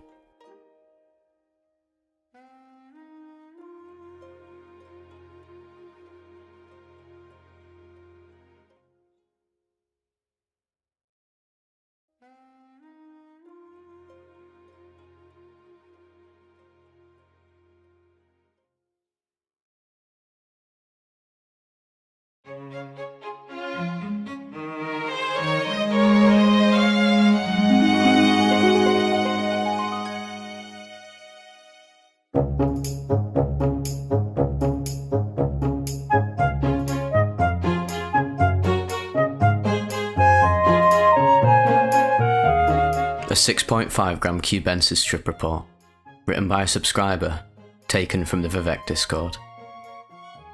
Greetings, fellow psychonauts. I've been preparing for this trip for over a month, and let me tell you, it evolved into a celebration of all things human like no other. So buckle up and join me on this mind-bending 6.5 gram cubensis odyssey. With a heart full of anticipation, I cocooned myself within the confines of my apartment, ready to embark on a journey that would delve into the very essence of the human experience. It was just me, my thoughts, and those potent ODPE cubensis shrooms, all converging for an extraordinary celebration of existence itself. To kick things off, I hopped onto a Discord voice chat with my girlfriend and some close friends. Excitement buzzed in the air as I prepared to plunge into the depths of my mind and explore the unknown, while my friends provided companionship. Prior to this cosmic voyage, I meticulously prepared my mushrooms using a technique known as lemon tech. I ground them into a fine powder, added lemon juice, and soaked them for 20 minutes. This method intensifies the trip.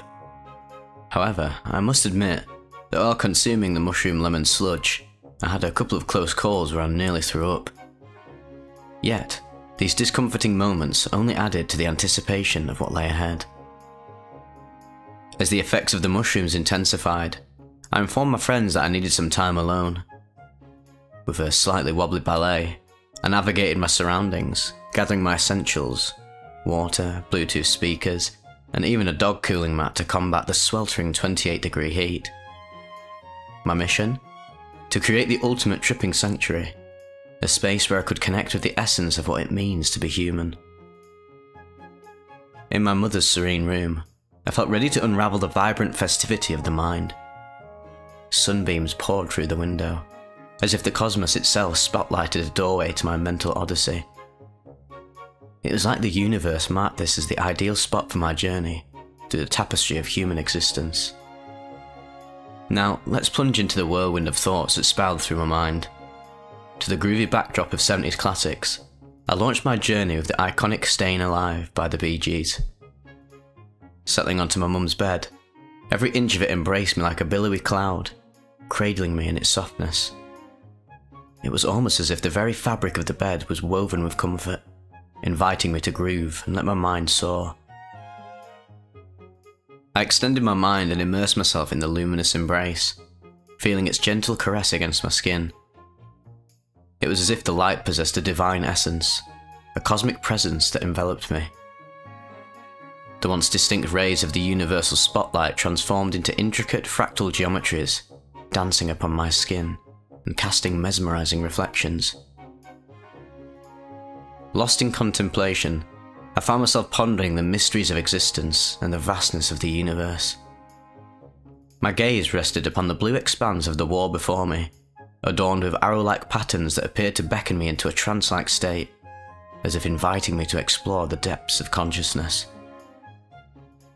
Ideas flowed like a meteor shower, each carrying a fragment of the life puzzle. The thoughts began racing and ramping up quickly, yet I could still follow them. The dance of humanity's existence, a mesmerizing choreography, unraveled before me, defining the essence of being human.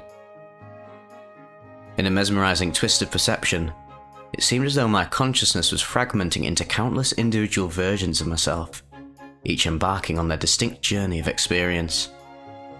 Strangely, I retained the ability to intimately connect with the thoughts and emotions of each of these iterations, creating a tapestry of interconnected self-awareness. These thoughts formed a list of easy-to-follow steps, like a string of occurrences weaving together to create a bigger thought. However, the real magic transpired when I relinquished control and allowed thoughts to roam freely. Imagine being in the front row of an exhilarating show, where your thoughts and experiences take center stage. It was like uncovering the gears that compose the magnificent me machine. I could see my thoughts forming like a structured list, each step leading to the next in a graceful dance of cognition. Gradually, I underwent a process of reconstruction as the myriad individual facets of myself converged harmoniously, piecing together the intricate puzzle of my being to restore a complete and unified me once more. As the effects of the peak gently receded, a familiar sense of self gradually returned. With each passing moment, I found myself reconnecting with the comfort of the known world. Slowly rising from my dreamlike state, I returned to my room and sank into the welcoming embrace of my trusty chair, while the ongoing Discord call hummed in the background. With candid honesty, I exclaimed, "I'm tripping absolute balls." Laughter echoed as my friends acknowledged the wild journey I was embarking upon. My gaze then shifted to one of my friends, whose tattoo transformed into a mesmerizing display of infinite fractal patterns. The tattoo seemed to morph and sway, as if dancing to the rhythm of the universe's heartbeat. The presence of another friend came to life in an awe-inspiring spectacle. As he moved, his form seemed to shift and fragment, revealing a myriad of faces and arms that extended and retracted with each motion. He almost appeared as a multidimensional being, a living testament to the boundless complexity of existence. Amidst this enchanting chaos, my gaze was drawn to the screen where the enigmatic realm of the Big Les show unfolded. The animated tapestry of the show seemed to mirror the dance of my own thoughts, a captivating blend of chaos and insight. Laughter reverberated through the call, as we shared in the amusement of this synchronicity, each of us navigating our own unique tributaries of thought. A sudden idea rushed into my mind. I felt an incredible urge to take my Bluetooth speaker with me. Stripped of inhibitions and clothes, I stepped into the shower. As I turned on the water, its touch felt almost orgasmic. With the 70s music still blasting through my speaker, I began to dance and sing, embracing the euphoria of the moment. During the shower, a thought loop played out multiple times. Intensity, stepping out, and a pull back in. I danced and sang, creating a joyous loop that mirrored the ebb and flow of the human journey. In those moments, I embraced the loop and its repetition, acknowledging that living within such cycles was perfectly okay. As the visuals kicked into high gear, I found myself drawn to the shower. Water droplets danced in harmony, and the walls seemed to pulse with an otherworldly energy. In that moment, I had an epiphany. Life's purest joys come from singing and dancing in the shower, embracing the simple, unadulterated bliss. Gazing out of the bathroom window, I was struck by the breathtaking beauty of the world before me. In that moment, I whispered to myself, "This is what being human is all about." "Emotions and experiences, this is the innate human experience," I exclaimed. "My existence is a celebration of all things human." Following that, I grooved and belted out tunes in the shower for about another hour, riding the waves of euphoria as the psychedelic embrace gradually loosened its grip, and I began to ease down from the mind-bending journey. With a refreshed spirit, I slipped back into my clothes and returned to my room, where the lively Discord call was still in full swing.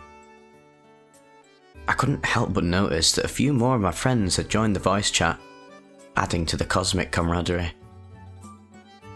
Naturally, I regaled them with the tale of my hour-long, euphoria-infused shower dance, a psychedelic ballet of water and music that had us all erupting into laughter once again.